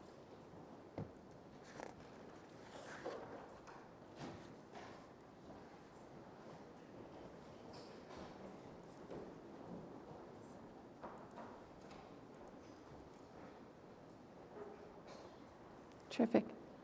Good morning. Thank you for joining us. Good morning. Thank you. First of all, thank you, of course, for the report. It's obviously reflective of a tremendous amount of activity during 2018. I did just have a few quick questions, and I'll see if my colleagues have others as well. One item, and we spoke about this a number of months back when I visited headquarters, was with respect to the amount of resources and work that the service has dedicated specifically to LRT. And I think it's worthy of a discussion what that's meant for the service, but also thinking about what that will look like moving forward and the demand that that puts on yourself or not. Thank you for the question, Chair. Yes, LRT has been a tremendous amount of effort on behalf of Ottawa Fire Services on two fronts. One is our ability to actually respond to incidents and to have the proper training and equipment to do so, and we've been progressing quite well on that front. The second item has been the engineering assistance required to actually get the fire services approvals for fire-related components in accordance with the NFPA standards. So luckily for us, one of our deputies, Deputy Sean Tracy, is a professional engineer and was able to take on a lot of that, of those tasks and that role. Unfortunately, that also takes him away from his duties. The very nice part about all of this is Ottawa has developed a plan for processing thousands of documents and for analyzing them and doing spot checks, et cetera. So based on all of that information, you know, we've been able to sign off on several fire safety issues and address several concerns that may not have been raised had we not been at the table. So we're happy to be at the table, but I think in phase 2 we need to have a valid discussion on what that will look like, as Deputy Chief Sean Tracy has announced his retirement effective August. And I have been speaking with General Manager DeMonte on this issue, and we do have a plan for moving on phase 2. Terrific. And secondly, and actually we met earlier this week, I think it was, on this, with respect to your accreditation process. You know, it's my understanding we're one of few, just over 200, that successfully go through this accreditation process. Will you, as you're going through this process right now for 2019, will you be coming back to committee to report back on that and sharing your success or otherwise lessons learned? We would be happy to come back to committee and report on the current process. We were accredited in 2014. It's a 5-year process, so our accreditation ends this year. It's 252 performance measures, 80 plus key performance indicators, all things that we have to do. You're correct, there are only 266 accredited fire services out of 36,000 internationally, and Ottawa is one of them. So we're very proud of that accreditation. We're currently going through the process of being reaccredited. Actually, coincidentally, this week, the assessment team was in town and interviewed several of our members, and their job was to look at, to audit if we do what we say we do in measuring those 252 performance measures. They left yesterday afternoon, and prior to leaving, they had an exit conference with us, at which point they told us that they would be recommending to the Commission that we be reaccredited. Now, we are required to attend Commission hearings in August, and at that point in time, we may be challenged on some of our comments as well, either in the self-assessment manual, our standards of cover, or in our strategic plan. And the Commission will make the decision, the ultimate decision on whether to continue to accredit us. But so far, we're doing well. Thank you. Fantastic. That's great to hear.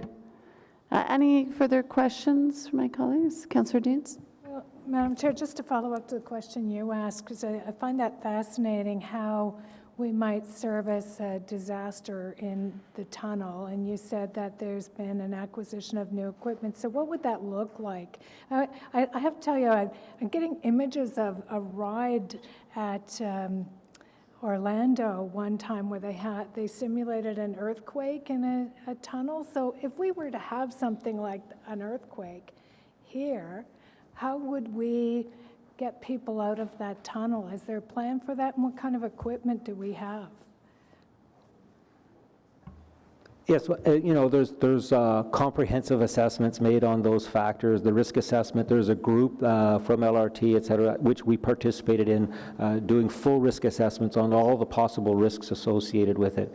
And then we identify what kind of equipment. So we assess every type of hazard, whether it's a fire in a tunnel, whether it's an earthquake, and then how there's an evacuation plan, how that evacuation plan will unfold, making sure that all security features are in place, such as electrical power, et cetera, proper ventilation of the tunnel. So in those types of incidents, we may get smoke, we may get dust, we may get all kinds of contaminants in the air. There's a full evacuation system to evacuate those contaminants and allow people to self-evacuate.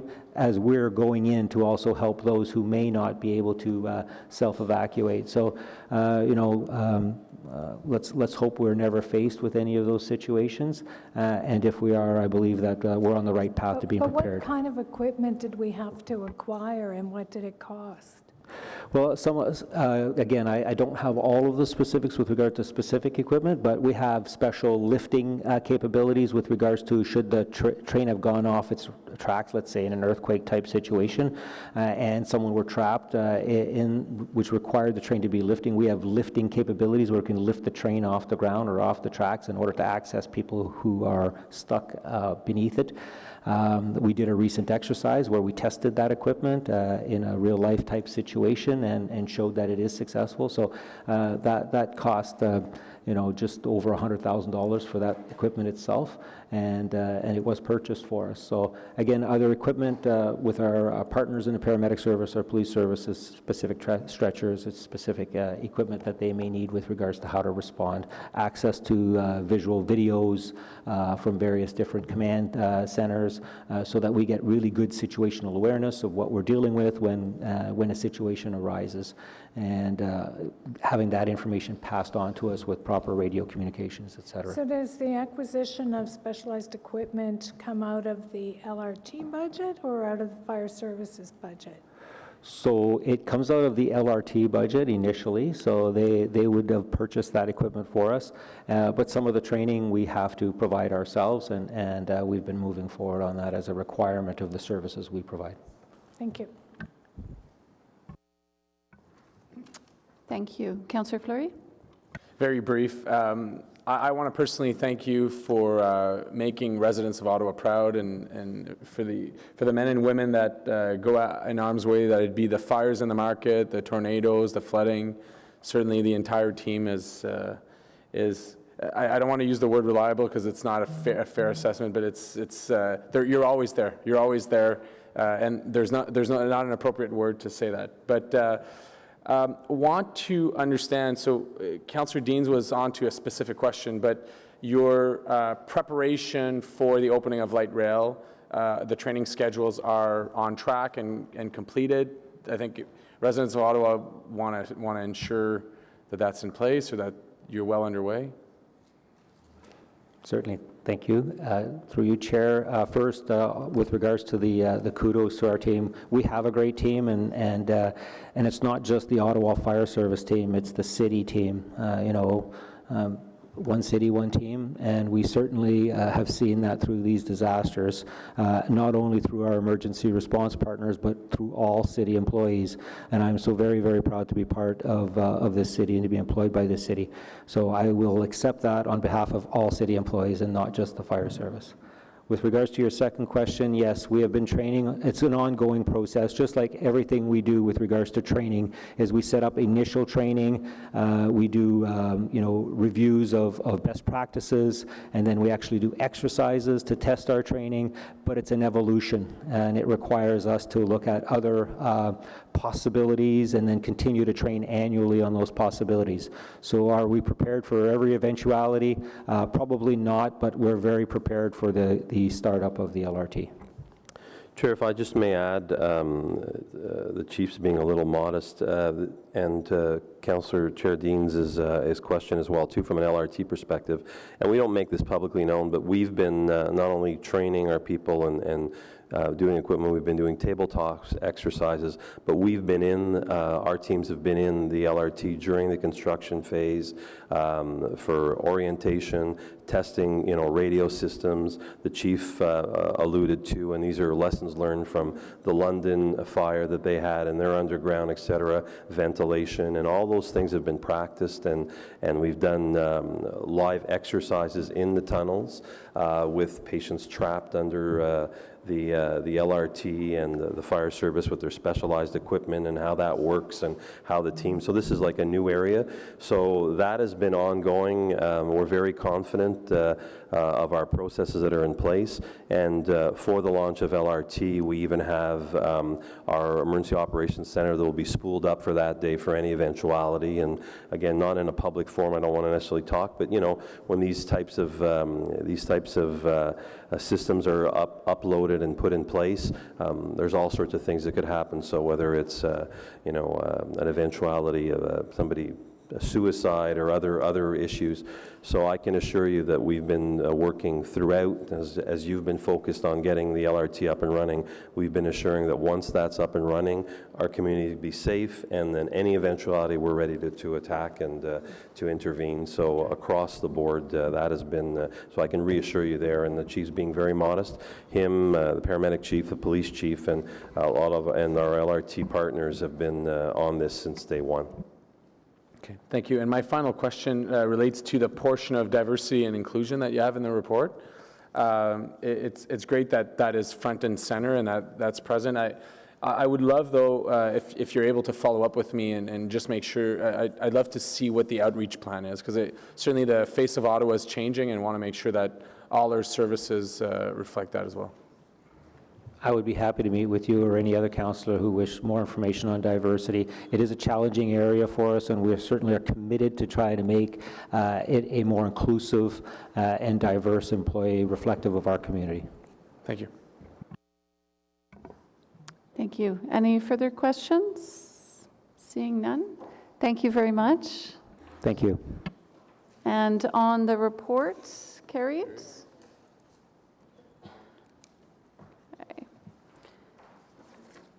So the next report we have is the Ottawa Paramedic Service 2018 Annual Report. Anyone have questions on the report? Okay, terrific.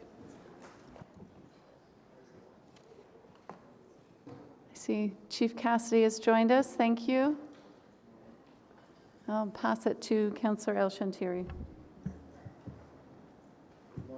Good morning, Chief.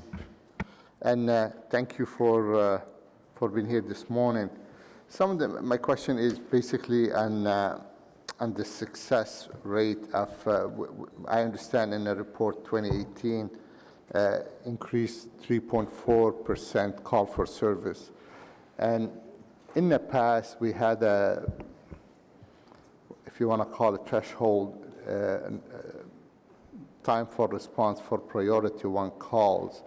And I thought we had urban separate from rural, but now I've seen you have them all together. Am I correct? That's correct, yes. That's the way we report it to the province.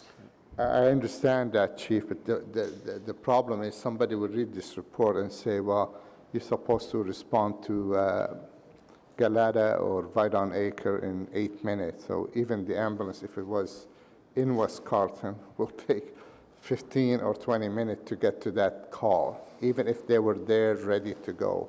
So maybe some explanation has to be here. I know why you have it there. I understand. I've been around long enough to know we need to meet the council approval percentage or the target we set for ourselves to be able to receive the funding. By having it, because we don't have too many calls from the rural area, so our number is very small and it doesn't change. But if somebody read this, say, oh, 8 minutes, we're supposed to have that. So, but they don't. So what's your explanation to this? So the report is geared towards our interactions with the province and with council, so that it indicates that relationship, and the way that the response times are reported and approved at council are based on the entire city. So that's why we made the change in the report. The deployment plan that we utilize is designed to provide response times in relation to the number of resources that we have available at any given time. And we see the report that's in front of you as information for both council and to reflect our relationship with the province. Again, Chief Cassidy, I understand this, and I know the target time, it says 8 minutes.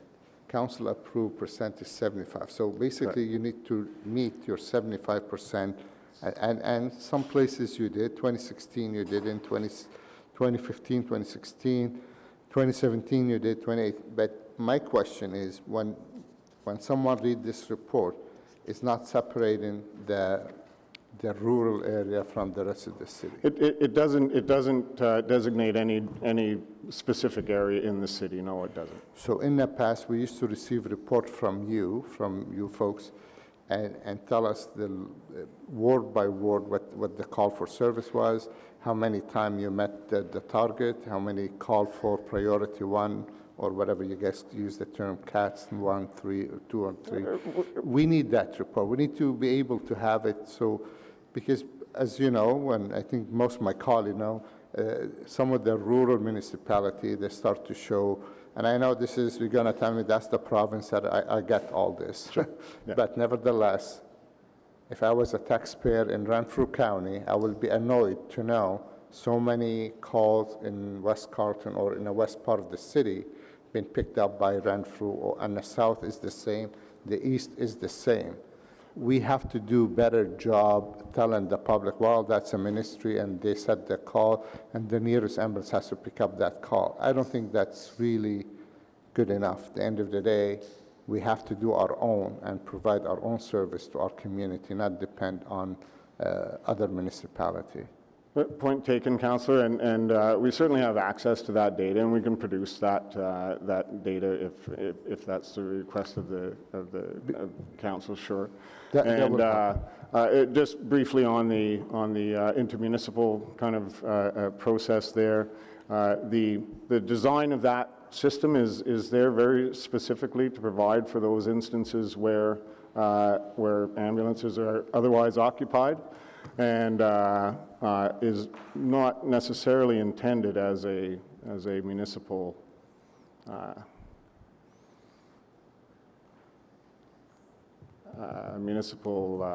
possession, I'll say.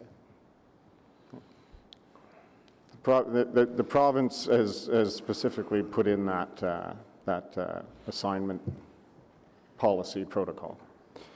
But again, that policy protocol, I understand, has been there by the province. Yes.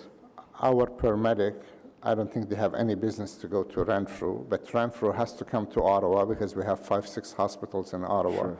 When they are in Ottawa, they're legislated to pick up the call. My question to you is, they're picking up too many calls to the point where really it starts to be a burden on their own level of service.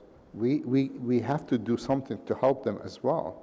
Like, I mean, if they are a good neighbor and we have a good neighbor agreement, we help them, they help us, that's great.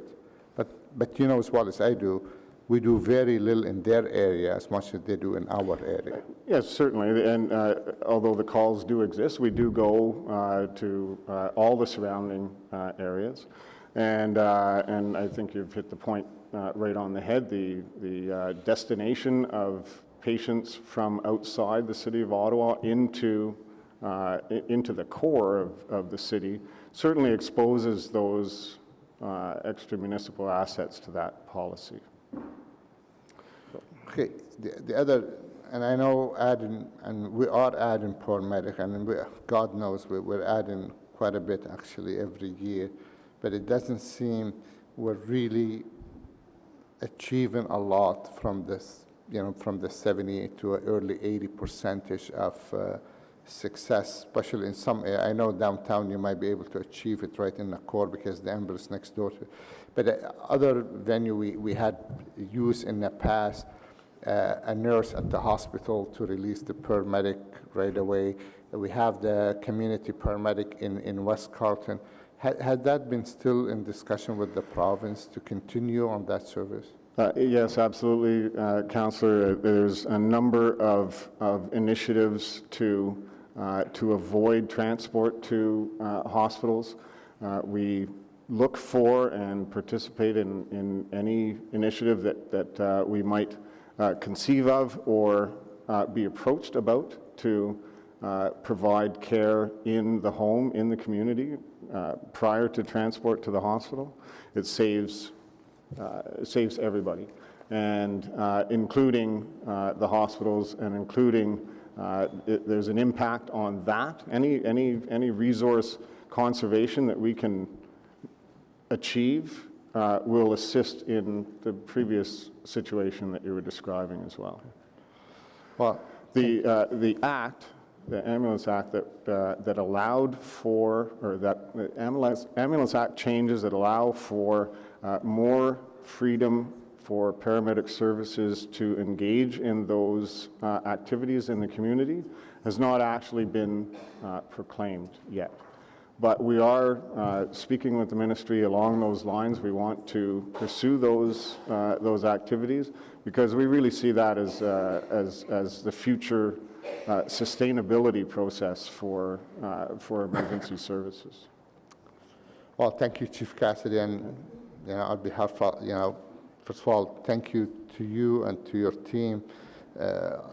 Been there, helped the community, 2017, 2018 tornadoes, and 2019 flood and tornado. And we know the level of call for service has been increased every year, but I would still like to have the yearly report, I think was called word by word, the number of calls we attend, and just so we'll have a better understanding of the type of work you're doing. And with that, I would leave it, but I would like to have the yearly report if it's possible. We used to have it. I'm not sure when is the last time it was published, but we haven't seen it for a couple of years, I think. Mr. DeMonte, do you have an idea why the yearly report was? Chair, yeah, I don't remember the exact year, but when the legislation changed and we had to come back to council to change our response time standard, and the province set 8 minutes and 6 minutes for defibrillators, and then council set the percentile rank, that's when the new model came out. So that was several years ago, but as the chief says, if you want that new information, we'll assure that it's part of the future reports. Okay, thank you. Thank you, Madam Chair. Thank you. I have a question with respect to load delays. I know we've spoken about this in the past, but the impact of those delays specifically on service times and thinking about even the rural areas and what that impact is. If you can comment on that. Yeah, thank you, Chair, for the question. The offload delays and the time spent by City of Ottawa paramedics in emergency departments has been increasing. We continue to work with the hospitals to mitigate those issues, to attempt to relieve our crews and get them back into the community. And as far as your question on the impact in the rural areas, any loss of a resource impacts the entire system.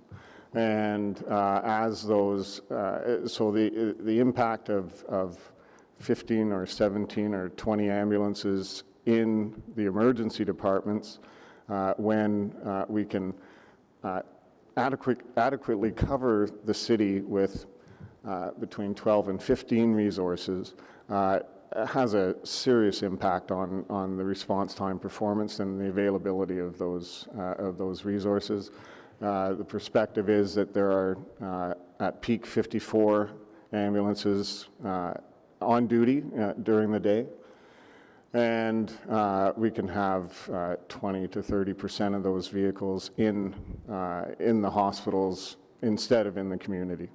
The rest of them being on calls, and the calls keep coming, and we keep responding, and the effect of an offload delay that doubles our time on task for a given call has a serious impact on our ability to respond.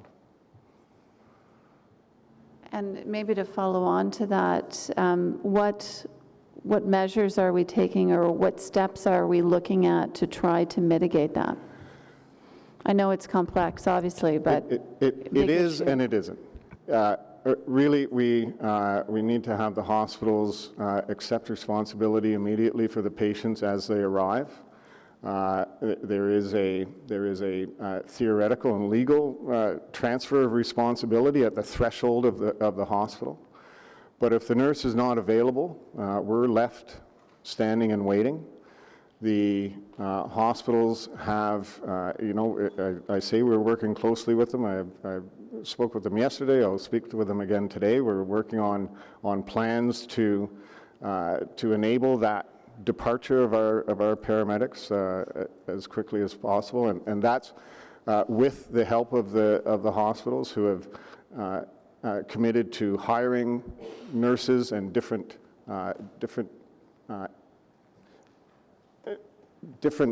nurses with different scope of practice, I'll say, than are currently involved, to allow them to take the patients when we arrive. We've been working with them for an extended period of time, and we hope that this latest plan of theirs and ours will have some effect soon. I don't want. I'm not trying to be Kate. I just there are elements of the plan that are within the control of the hospital and not within our control. And although we encourage them to move as quickly as possible, we haven't seen the improvements that we'd like to as of yet. Okay. I await more information as it becomes available. I think this is certainly, it's very concerning, I think, obviously in our capacity here, but to our residents as well. So I appreciate the efforts that you're taking to address that, and we'll keep in touch as it moves forward. Thank you for the question. Councillor Egley? Thank you very much. To kind of build on that topic, if I recall last time we spoke about this, Mr. DeMonte, you had a very direct message to deliver about the situation with offloading. You have another opportunity now if you like. But what I'm trying to get at is in the report, it does indicate that the pilot program in certain cases is expediting the transfer time. So I guess my question is twofold. What are the lessons learned? In other words, what is working and needs to be enhanced? And to the chair's question, is there something that this committee can do? In other words, the transfer of responsibility per se seems to be the issue. Is that something that can be addressed provincially? Is that something that the chair and the mayor perhaps could write a letter saying, we understand that a legislative change is needed or a change in the regulations which would allow for a smoother, easier transfer between the paramedics and the, so I guess what I'm saying is if there's something we can do and you can be given direction, can you let us know what that is? If it's something outside of our bailiwick in terms of, as I say, the regulations or the legislation, but a request can be put into the Premier's office, then we need to know that. So if you can share that, please do. Absolutely, Chair. So the chief and the team have been working with our hospital partners on this, and yes, while you point to the 2018 report, there has been some improvement at that time. Unfortunately, we could report that this year it's gone completely the other way. This is truly fundamentally, we could look at legislation and all that. That's not the problem. When a patient is taken charge and care is given in the community and we arrive at the threshold of the institution, it now becomes the institution's problem. So really there's no legislative issue. This is fundamentally the complex issue of healthcare more broadly, and we'll talk about alternative level of care of patients, long-term care beds, all that. But what's happening is there's a bottleneck that when we arrive at the institution. Now, in fairness, we have been in discussions with the executive teams of our hospitals. They continue to say, yes, this is important to them, and they want to resolve this. It is extremely challenging when we have 20 vehicles on offload delay for 12 hours in an institution. That's 20 vehicles that can't respond to an emergency in the urban core. And as the chief indicated to Councillor El-Shantiri, what happens is then he's deploying the little assets he has where the most calls will be, it's triage, and then we're diminishing our rural capacity. So if there's any message, and no, I'm not going to make the same statement I made last time, although I think it still holds, I think the challenge is the institutions have to resolve their issues. We had a few years ago, we had some challenges here with regards to keeping up the growth, and that impacted our response times. This committee and council has been supportive of the service, has reinvested, and you see the results of your investments today. Your response time standards are not only being met, they're being surpassed. Councillor El-Shantiri talked about the rules. We're going to provide that. So you're fulfilling your responsibility. As growth increases in the community, we're we're adding the resources to keep up to that growth. That's being eaten up to the tune of, the equivalent of $17 million a year by the institutions. That has to be resolved once and for all. And I know the only message I can say is if you politically can influence that and they can resolve their issues, that would be very helpful, because that's the bottleneck. It's not a legislative problem. It's a problem that when we arrive at the hospital, they're not taking our patients because they don't have nurses, they don't have beds. Again, I would say that is their challenge to resolve. So it's a resource issue at the hospital. It's not a who's responsible or a liability of care issue. It's just simply not enough bodies at the hospital to take care of the patients. Is that? Candidly, I don't want to say what it is. It may be a resource issue, it may be a management issue, it may be a deployment of resources within the institution. It all belongs to the hospital to resolve their issue. And that's why it is complex. Legally and legislatively, yes, there can be abandonment of a patient. We can't arrive and just leave the patient and leave. If something happens to that patient, we'd be accountable because the continuity of care hasn't continued between health professionals. But our expectation, and we give them, we transfer over $1 million a year in the offload nurse program to the hospitals to resolve that issue. They know how many patients a day arrive in their institution. They have to be prepared to receive them and to take the patient upon our arrival to the institution. So for me to answer that question, I'm getting involved in the management of the hospital, which is inappropriate. I'm not asking them to get involved in our management.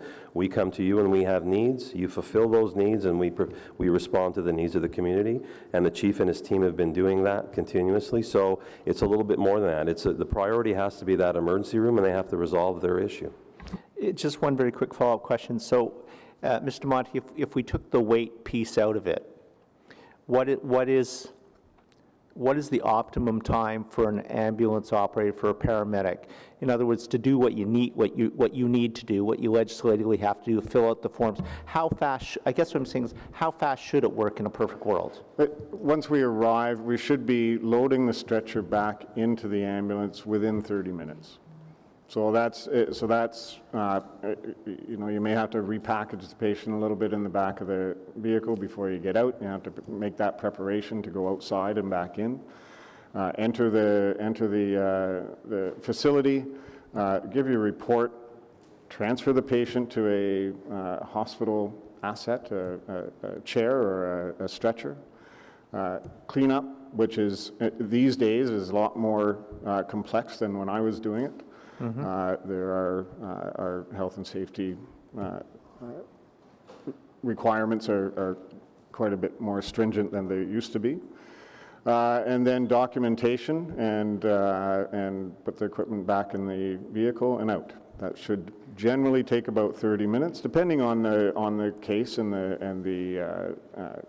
amount of interventions that you might have done. Some are fairly quick, and some might take a little more time, and you may have a little mess in the back of the vehicle to clean up too. But generally, between 20 and 30 minutes, we should be out the door. And now, at the 75th percentile, over the last 24 hours, it's been 88 minutes.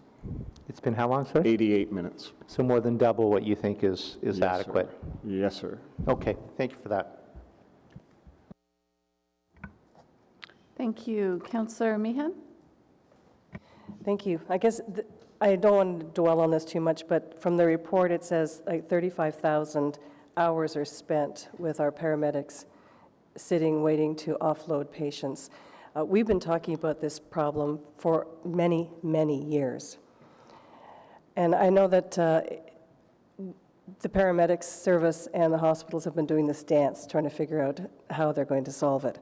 So I think that it's time for somebody else to get involved to solve this. I really do. Like, there's got to be some oversight. But in the interim, is there any way, if you've got several paramedics in the hospital waiting to offload, is it possible for one of the paramedics to take control of the patients and to free up the other ambulances so they can get back on the road? So the issue, there's a fundamental issue with that. It seems like a perfectly reasonable approach, and we're looking to do a modified version of exactly what you're speaking of. But as the paramedic crosses that threshold of the facility, they no longer become a paramedic in the true sense of the word. They're in the presence now of a higher medical authority. So picture the paramedic coming into your doctor's office. The paramedic is not authorized to do his or her interventions in the presence of that higher medical authority. The higher medical authority takes the responsibility for the care of all the patients that are in that facility. So as we go in now, and there is a lack of physical reception of that patient, that's really the issue, is the physical reception of the patient. The theoretical reception happens as we cross the threshold. So whether we leave one paramedic there or 18 or 24 paramedics there, the hospital needs to take responsibility for the patient, not only in the theoretical sense, but in the physical sense, and that's the issue that we're having right now. Although again, the hospital has made commitments to rectify that over the last year that we've, since we were here last time, we've focused on removing any impediments that we might be putting in place for their success. We provided tools for them from a digital perspective to provide them with data, real-time data, to assist them with preparation for the arrival of the patients. The offload nurse program that's in place now utilizes nurses that are part of a commercial team, and they do not have all the rights and privileges of a regular standing nurse in the hospital. So they're trying to move away from that in order to provide more capabilities for patients that arrive. The offload nurse will take patient A, but will not take patient B because patient B's condition does not meet their criteria. So we're trying to remove that impediment. There are physical limitations in their physical plant as far as space and monitors and actual stretchers, beds. And so we've been working with them to identify and rectify and mitigate those issues. If we're successful, we'll get a very good return, but we haven't seen that success yet. And your suggestion has some medical legal barriers to it. So if you could solve this issue today, Chief, you'd have a physical space in the emergency ward where the ambulances come in, there's a triage nurse, takes them, and they take responsibility for them, then the ambulance would just hit back onto the road. That would be fantastic. Okay, but right now it's a push and pull between resources between the hospital and the paramedic service. So I guess my suggestion again is that someone outside of the paramedic service in the hospital is going to have to find a solution and impose a solution on them. So that would take the responsibility away from you always advocating on behalf of the patients and your ambulances. Because I think this has always been the stumbling block for the past several years. Well, as the GM mentioned, it is the hospital's issue. I'm not sure who would tell the hospital what to do. Well, the Ministry of Health, I think so. But I think it's really clear what's happening here. But thank you so much for your patience. Excuse the pun, your patience in dealing with this situation. It has to be so frustrating for people who want to answer calls to be sitting and waiting. So thank you so very much. Thank you. Thank you. Councillor Blais? Thank you. On this issue of offloading, which of the 5 hospitals is the worst? the Ottawa Hospital, which operates the two, the General and the Civic. The Queensway is a smaller entity, obviously. The MOL4 does a fantastic job. And Why? CHEO and the Heart Institute? CHEO and the Heart Institute, our interactions with them are quite a bit fewer, and CHEO does a fantastic job. The Heart Institute is a very scheduled. There's no emergency ward there, so everything is scheduled. Or when we do a bypass, a STEMI bypass, there's a procedure there that people are waiting for us, and so we really consider the three main hospitals with the 4 campuses as our partners in this offload issue. I appreciate that, thank you. I'm just looking at the response times and the data, and I do agree that there are some very positive signs here the last few years, especially with sudden cardiac arrest. You're now exceeding the council-approved percentage, and it's gone up for the last 5 years or so.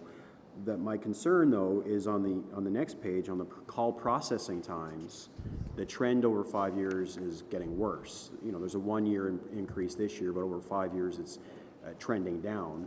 And so you really have to add those 2 times together, though, to go from the 911 call to actually getting aid. So how do those, if it's taking longer to process the calls, but the paramedics are arriving on time, is it a net we're basically just treading water, or has there actually been a... So is the 10-point increase on response times offset by the 4-point or 5-point decrease in processing time to net out to 0? So the reason they're separate is that the dispatch center is operated by the city and contract to the Ministry of Health, and the performance targets are established by the ministry for both entities separately. You're right that from the patient's perspective, the time from the call to the time the ambulance arrives is what's important to them. The factors that go into the call processing time are dictated in general by the protocol that the call takers utilize when doing the interrogation of the caller, and as well as the training and the tools that are available in the CAC Center. So changes in the protocol can impact that time. Changes in the tools, the CAD that's being used, which has been changed over the course of a number of years and is due for another major change over the course of the next year, can impact that time.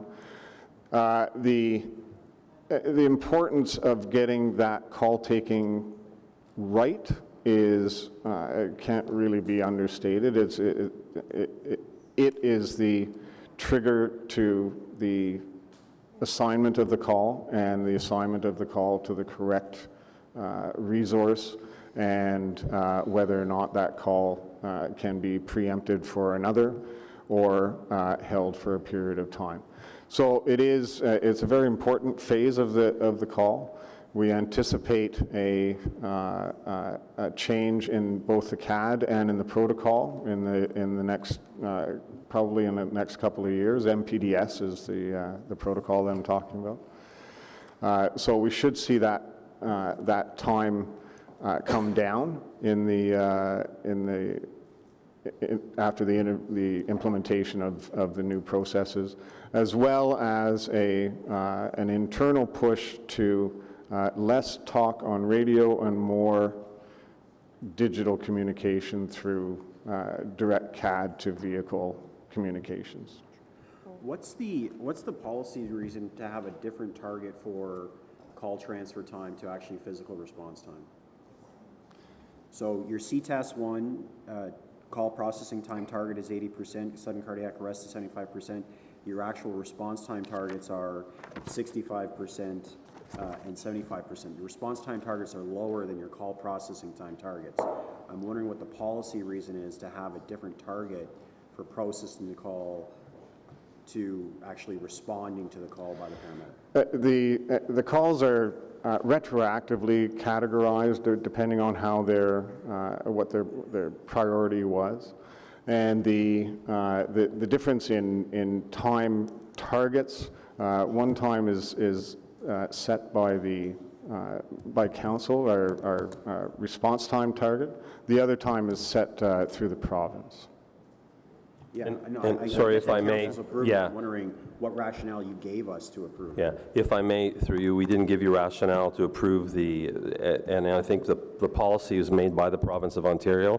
They run all the communication centers. The call centers belong to the province. We don't own any of them. In Ottawa's case and in Toronto's case, we're lucky to run it for them, so we have some managerial advantages. So they dictated that, so that wasn't brought to you. So these numbers are dictated by them, the response time standards. On the other side, when the law changed, they dictated the CTAS 1 number, the response side, at 8 minutes and the cardiac arrest at 6 minutes. Council was allowed at that time to approve what percentile rank that you wanted to meet that. So when we brought that policy to you, you met what the group of 8, the large 8 services in the province had, was 75th percentile. So really it's two separate entities. One, we didn't have any control over the call taking, and the other, you had the percentile rank control. I hope that helps clarify a little bit. Yeah, a little bit, not completely. I'll ask offline. LRT, we had some discussion with the fire service about light rail response. Right now, someone has a situation at a bus stop downtown, the ambulance pulls up basically right beside where it happens, and with LRT, that won't be the case. You know, I'm not sure if the public quite understands yet the enormity of our stations, you know, probably hundreds of thousands of square feet, multiple floors. How are the paramedics going to respond to a situation, say, on the platform? Can you speak into your mic, Councillor? Sorry, how are the paramedics going to adapt to the enormity of the LRT stations? We've worked hand in hand with the response committee for LRT, and have run exercises and established our processes for the approach, access, and egress to any point in the LRT with our partners in fire and transit. It is a challenge. It's not, like you say, it's not, you don't drive up and there's the patient right there. You have to do other things. And we've worked in the run-up to LRT to make sure that our procedures are in place to respond appropriately. Sure. So the availability of a public access defibrillator and someone capable of administering that as part of your response time for sudden cardiac arrest, how many AEDs are located within each of the LRT stations? And is one located on all the vehicles? I would have to confirm that for Councillor.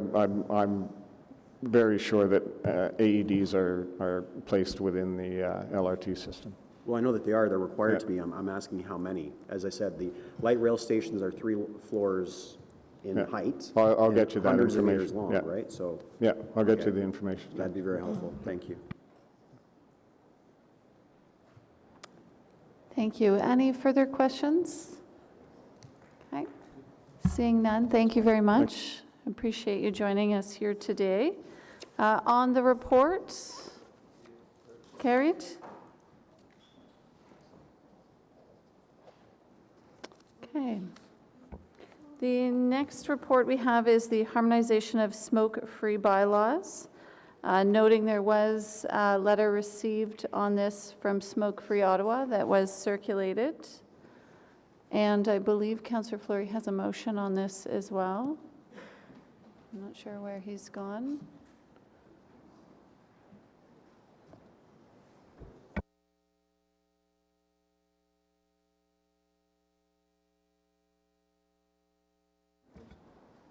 Okay.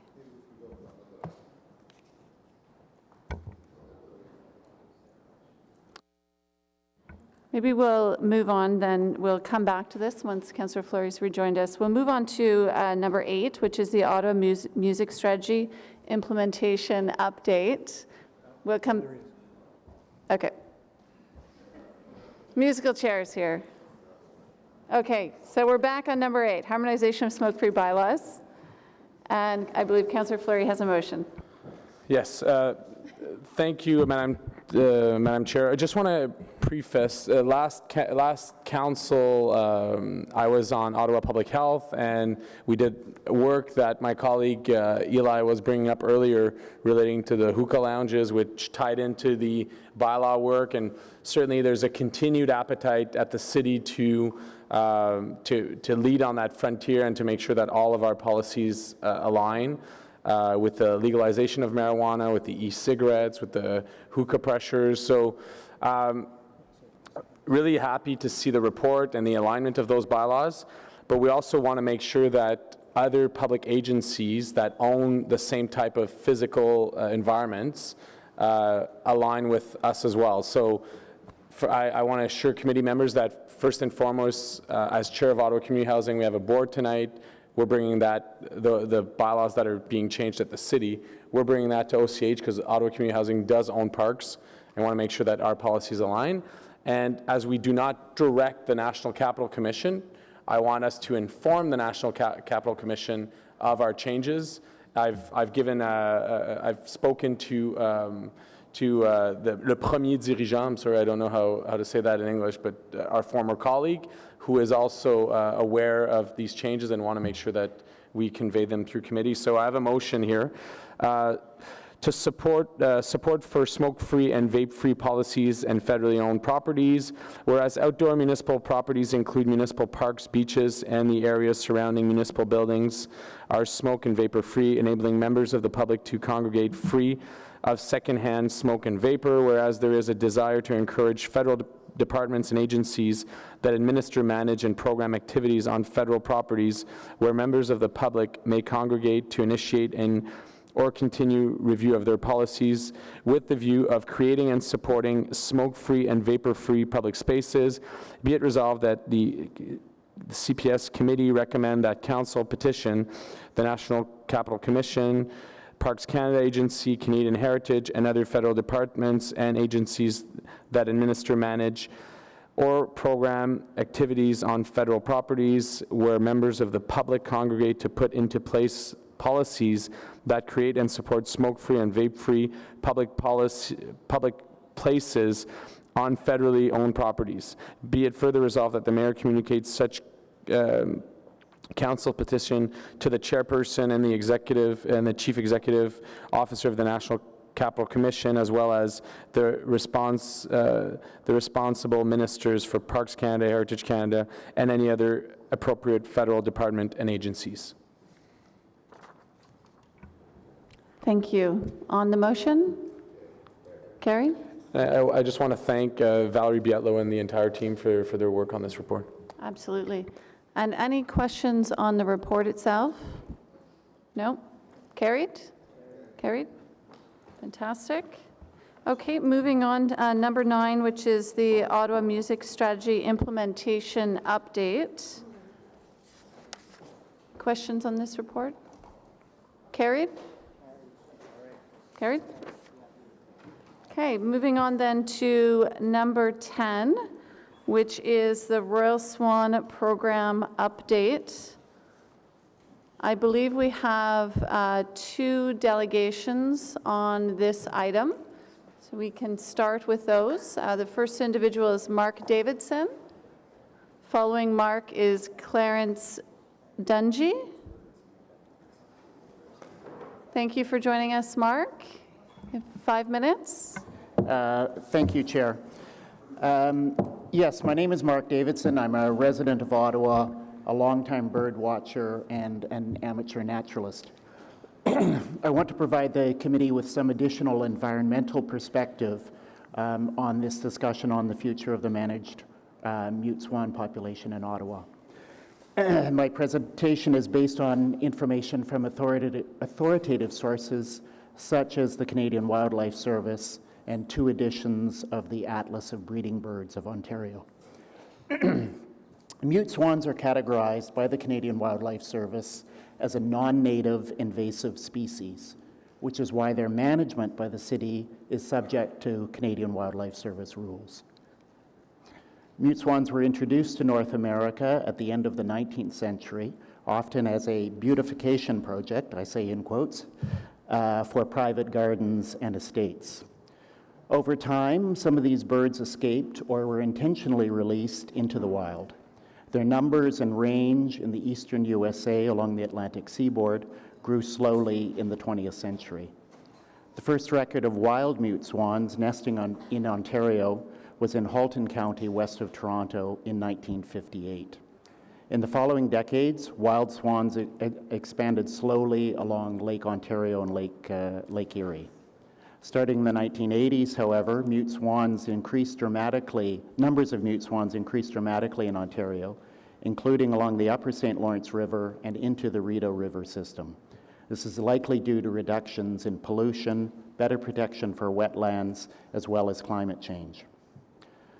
North America has two native swan species, which over thousands of years have co-evolved with other North American plants and wildlife. These two native species are the relatively small tundra swan, which nests in the Arctic and subarctic lowlands, and the larger, well-named trumpeter swan. Nesting trumpeter swans were well known to the Indigenous peoples of Eastern Ontario, as well as to the first European explorers. However, as a result of massive overhunting for meat and feathers, trumpeter swans were extirpated from Eastern Canada and the lower 48 states. In the late 1980s, at the same time that mute swans were starting their dramatic expansion in Ontario, there was a small project to try to reintroduce trumpeter swans in Ontario using healthy populations from Alberta and Alaska. That project has had notable success, so that now small numbers of these large native waterfowl can be found nesting in suitable habitats in southern Ontario, including in the Rideau system. But according to the Canadian Wildlife Service, all is not fine in the world of swans. The non-native invasive mute swans are large birds that need a lot of food to survive.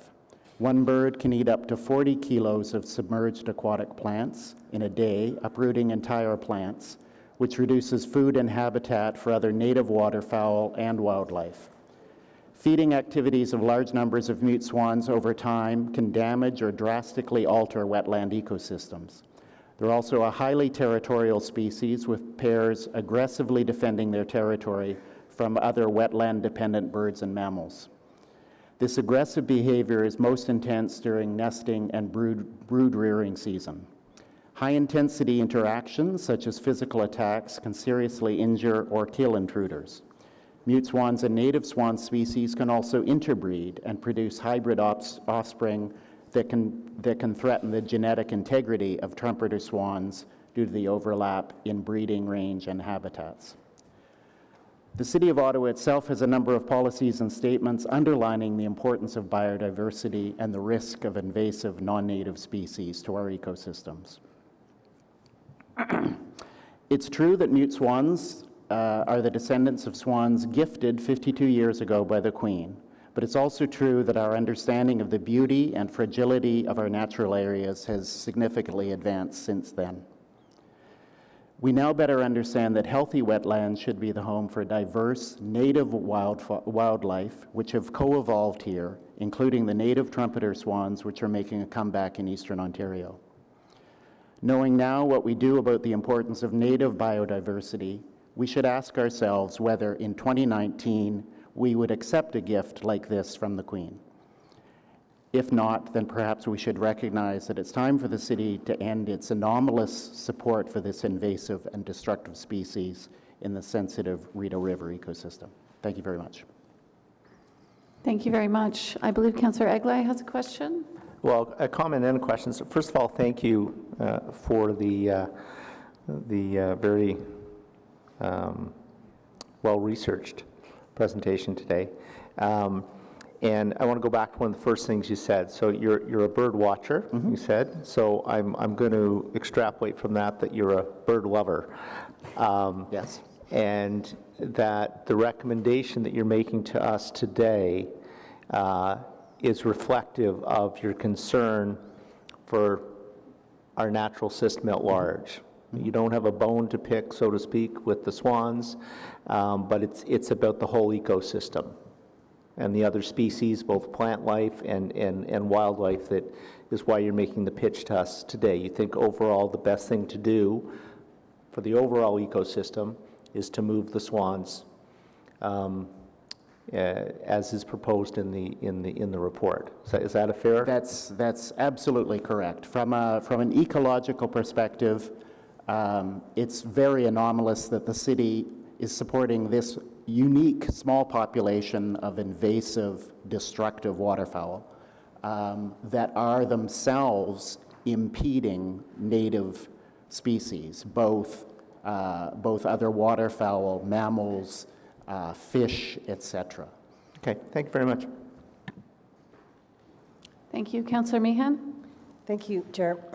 I'm just curious, we've had the swans for 50-some years. So do we know emphatically that they have been destructive to the Rideau River where they've had their habitat for the summers? And the fact that the population is dwindling, does it make sense to remove them at this point? Because they're not, I don't think they're breeding anymore, are they, because of their age? I'll admit I'm not an expert in any way on this particular population, so I can't answer those questions. I certainly know that in the past they have been breeding. I know that they have attempted to breed, and as I said in my presentation, based on authoritative sources, those activities are very destructive. Even the small numbers that we have, these swans damage native aquatic plants, and those native aquatic plants are used by native fish, by native invertebrates and vertebrates. So even a small number of mute swans are actually causing destruction along the Rideau River. So if we remove them, then we'll have more aquatic food for other species. Will we see other species rebound, do you believe? And again, I'm not an expert on this particular population, but I think it's quite reasonable to anticipate that the removal of these non-native, destructive, invasive species will actually help to, in a minor way. I'm not suggesting that we're talking about a major population here, but in a minor way will go to assist the restoration of the habitat, and hopefully will lead to a minor improvement of that particular habitat. I can't recall over the past half century this argument being made at all when it comes to the swans in Ottawa. I can't answer that. I'm here today. When did you become worried about the swans? I'm sorry? When did you become worried about the swans and their impact on the Rideau River? I've been wondering for many years about the anomalous situation where the city is supporting this one population in a way that it doesn't support any others. I'll admit I'm a retired public servant, federal public servant, so I've never in the past felt it appropriate for me to take a public stand like this, even though this is a completely anti-swan. I'm sorry? Or an anti-swan stance. I'm not in the least bit anti-swan. I'm as Councillor Egley suggested, I'm a lover of nature. I'm just a lover of the natural wildlife in Eastern Ontario, and I think it's appropriate that we should not protect a particular species, a particular foreign aggressive species that is potentially hindering the return of a native species like the trumpeter swan. So do you think the trumpeter swan would come to the city? Could it come to the Rideau River if we removed the mute swans?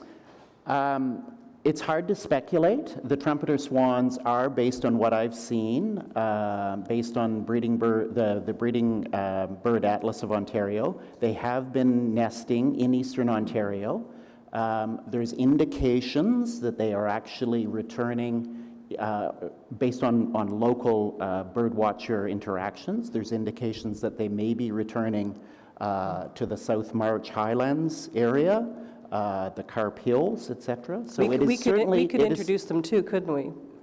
If we wanted to have swans on the Rideau, we could introduce them.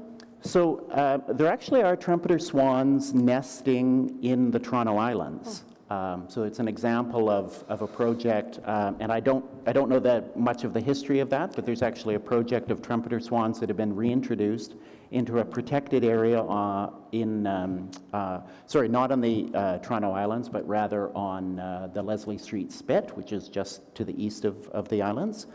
So it is an example of a unique project to reintroduce them. I'm not proposing here such a project in Ottawa. That would obviously require a lot more research and a lot more involvement. I'm just presenting you an environmental support for the recommendation that your own staff are making. I do appreciate the research.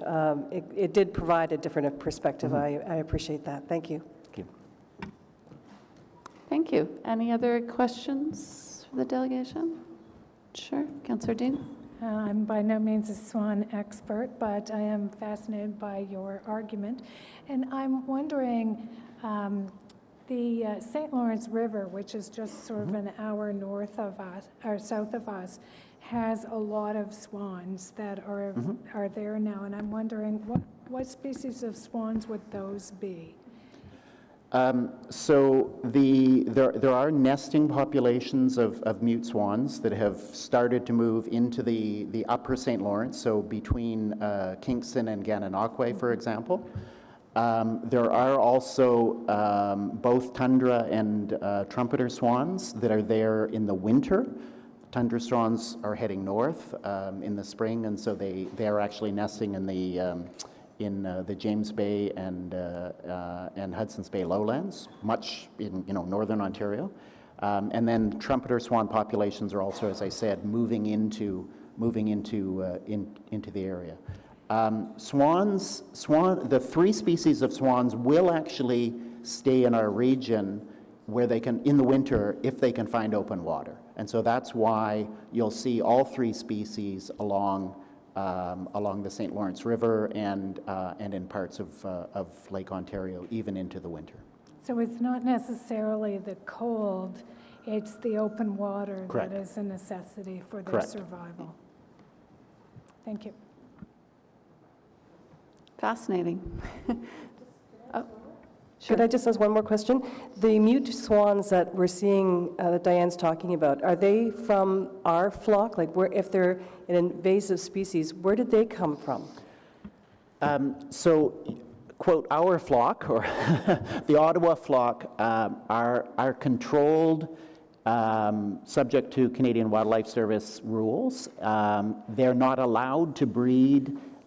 If they do breed, as my understanding, I mean, your city staff should be able to answer this question, but my understanding is if they're allowed to breed, then they're also restricted, so they're not allowed to migrate, so they have to be part of the controlled flock. The mute swans that we were just referring to are ones that have been expanding since the 1950s into the St. Lawrence from the populations on Lake Erie and Lake Ontario.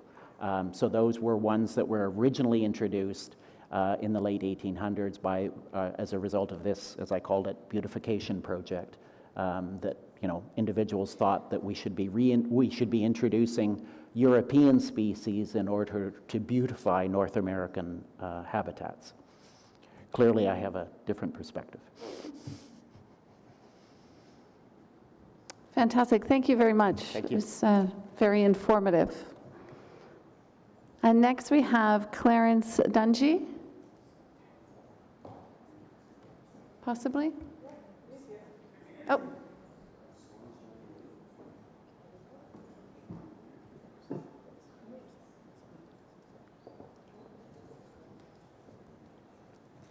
Thank you for joining us, Clarence. You have 5 minutes. Thank you. Good morning. I have 3 comments to make. One, I'm a private citizen who is known to support swans. I love swans. 2, I was caught by surprise by the report, and as a result, may have had momentary loss of discipline. None of my initial comments were meant to challenge the integrity of staff or the report.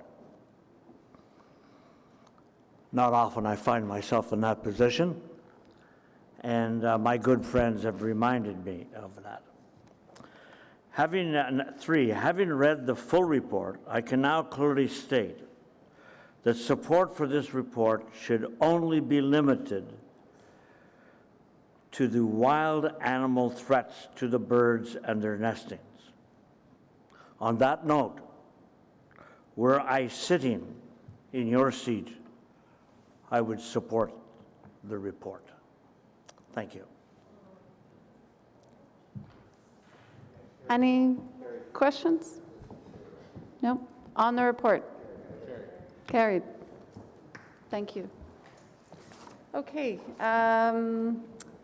Notice of motions. I believe Councillor Fleury has a motion. I don't have a notice of motion. I have a waiver specific to the extension. We had given a tight period for the pilot project for bylaw services in Sandy Hill, and bylaw staff reminded me that the extension is going to lapse on July 12th of this coming month. So I'm just the pilot's been successful. We just want to extend it and not call it a pilot. So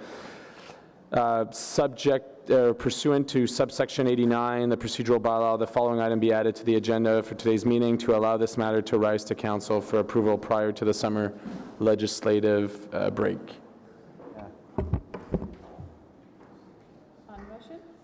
Well, this seems to have financial implications. Roger's here too. Bylaw services are here. Roger, I think there's questions. Yes, Roger, if you don't mind. Can I bring the motion to the floor, though? I believe so. Yes? Well, if committee concurs. So we have a pilot project where we've changed the bylaw so that in Sandy Hill, the garbage is not seen from street view, and we've added additional bins that we were tricked on. It's worked well as a pilot, and the pilot expires July of this month. So as part of the bylaw review, staff highlighted the need to extend the period. Well, staff was comfortable in making it a permanent effort. Sure. So I guess a few questions for yourself, Roger. One I hear coming with respect to the cost.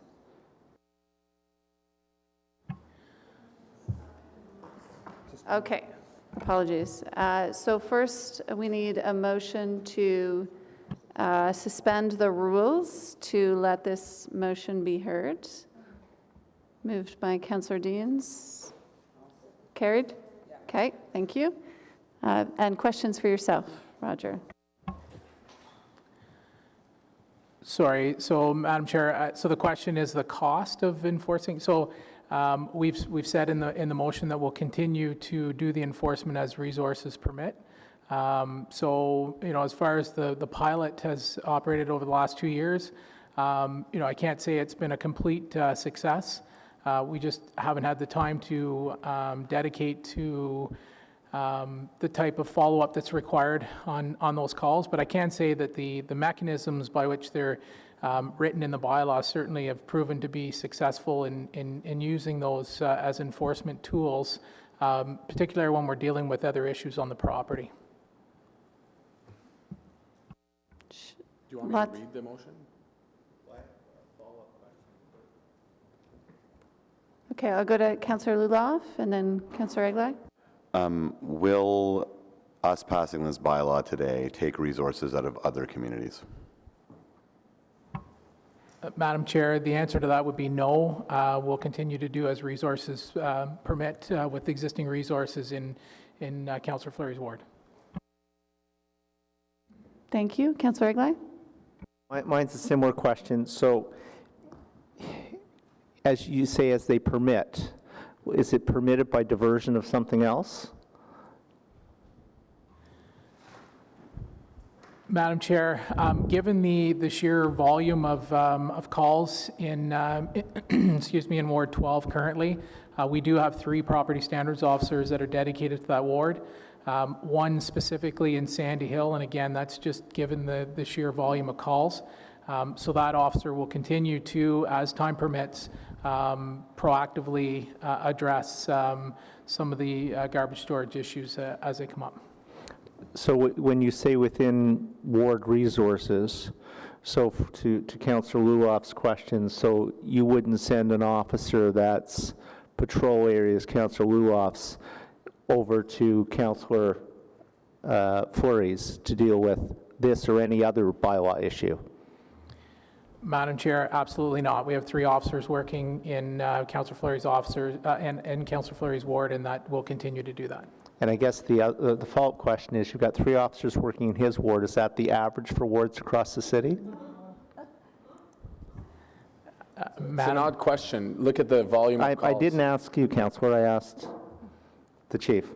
So, Madam Chair, the allocation of resources is based on call volume. So, given that there's around 3,000 service requests annually in Ward 12, there is 3 resources that are dedicated to that. I understand that, but if you create specific bylaws for a ward, you're going to increase the number of calls, and therefore you're going to increase the number of resources that are going to go to that ward and are not going to go to other wards. Correct?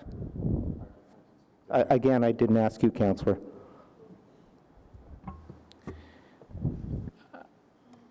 Madam Chair, if I understand the question correctly, you're asking me, again, if we would dedicate any more resources to the ward. The answer is no. We don't have any more resources. The resources are allocated based on call volumes. Again, property standards officers are dealing with approximately 1,000 service requests annually.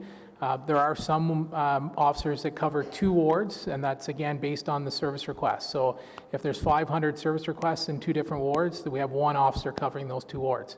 If there's 3,000 service requests in 1 ward, we have 3 officers in that ward. And I understand that, Chief. I guess the question I'm asking, if you have ward-specific bylaws like this one, does that not, just by its very nature, mean that you've got to assign more resources to enforce those special bylaws in that particular area? It seems to me that's just logically what follows from that. If you've got more rules to enforce, you need more people to enforce them. Can I just add context?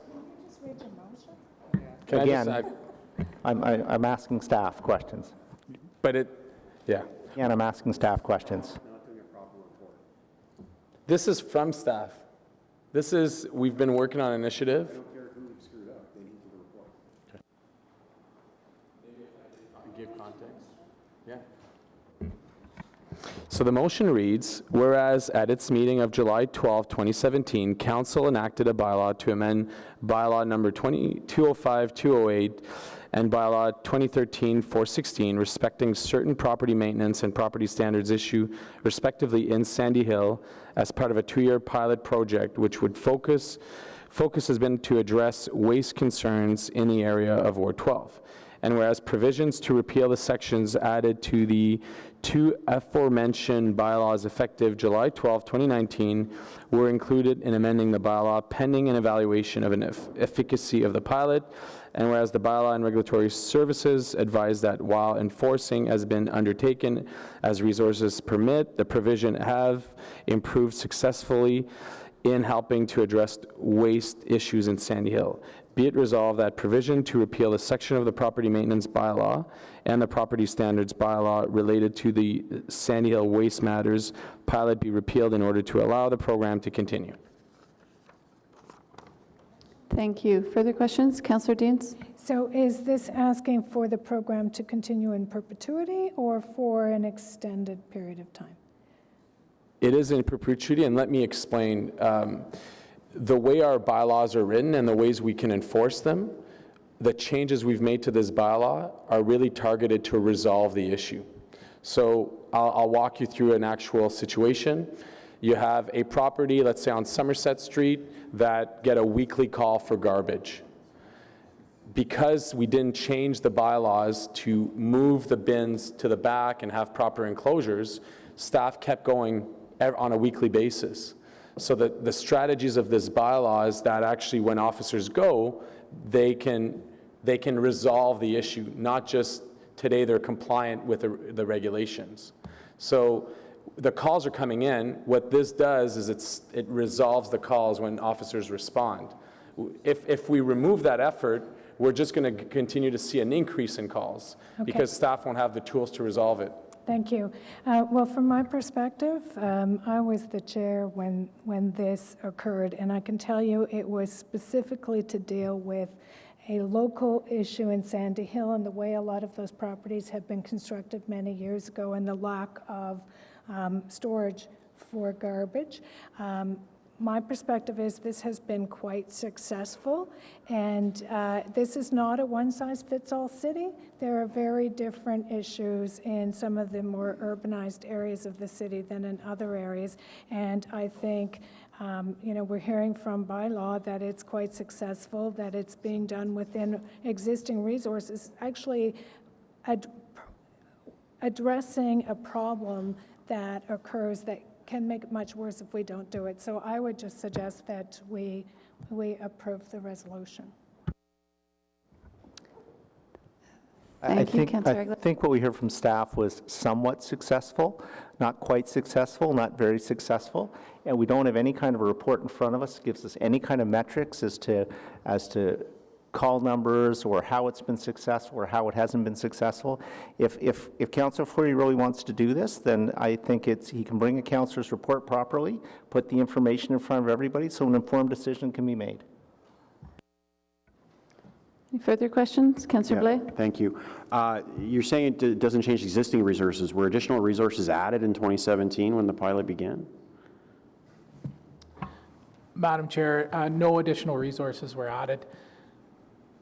And so there have been 3 property standards officials in Councillor Fleury's ward since how long? We've had 3 resources. I can't recall exactly, but it was around the 2017 date, but not as a result of the pilot. Again, it was because of the sheer volume of calls. And just to clarify on the one comment, again, I'm saying that the provisions in the bylaw have proven to be successful in our officers using those provisions to prevent further complaints from happening. So where we can have enclosures built to store the garbage, we've used that when we have other complaints on the property. What I'm saying is that the reason why I'm saying it hasn't been completely successful is we're not being proactive enforcing those provisions. So if you're not there on a daily basis, it's tough to be successful with those type of provisions. Thank you. Any further questions? Well, yes, thank you. You had a 2-year heads up knowing that the sunset would come. Like, why is this being done last minute without a proper report and notice and et cetera? Madam Chair, again, this was a councillor's report. This was not a staff report, and this is a motion by the councillor. The question from the councillor was how do we make the provisions permanent in the bylaw? That was the advice that we gave. Okay, I understood the councillor said that the motion came from you. Okay, any further questions? No? Okay, given we've waived the rules, we will then go to yeas and nays on the motion. Councillor Eglai. No. Councillor Ludloff. Yes. Councillor El Shantiri. No. Councillor Deans. Yes. Councillor Fleury. Oui. Councillor McKenney. Yes. Councillor Meehan. Yes. Councillor Blais. No. Councillor Chair Suds. Yes. Okay.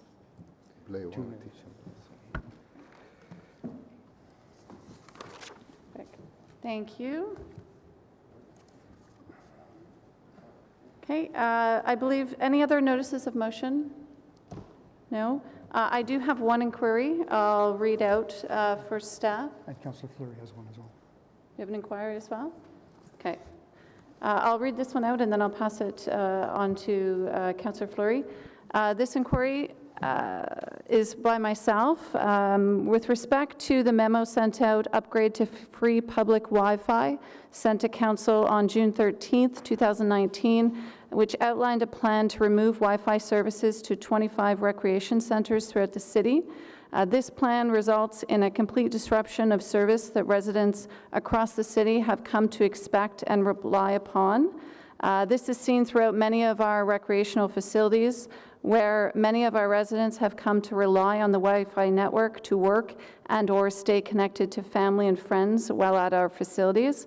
I believe it's important for us to consider that for some residents, public Wi-Fi is their only ability to connect to the internet, and that everything should be done possible to mitigate such disruptions to service. I understand the current Wi-Fi supplier was unable to continue the service at an acceptable cost to the city, causing this disruption. Further, I understand that a successful pilot project has been deployed by the IT team in 2 of our recreational facilities. Would staff please advise what measures can be taken to mitigate the loss of this service in our recreation centers so as to mitigate the impact on our residents who rely on this connection? Further, can staff please provide options for rolling out the planned Wi-Fi upgrades in a way that maintains some level of acceptable connectivity in the interim, such that service is not disrupted for more than 5 business days in a recreational facility? And I'll pass it to Councillor Fleury for your inquiry. My inquiry is just, it's really seeing through a report. Can the City of Ottawa brief CPS committee members or committee on the proposed amendments to the Province of Ontario Housing Services Act 2011 as part of the community housing renewal strategy that was recently announced by the province? Specifically, how are these proposed amendments affecting the City of Ottawa? Thank you. Any other notices, or sorry, any other inquiries? Nope, seeing none. Other business? None. Motion to adjourn. Next meeting is August 29th. Enjoy your summer.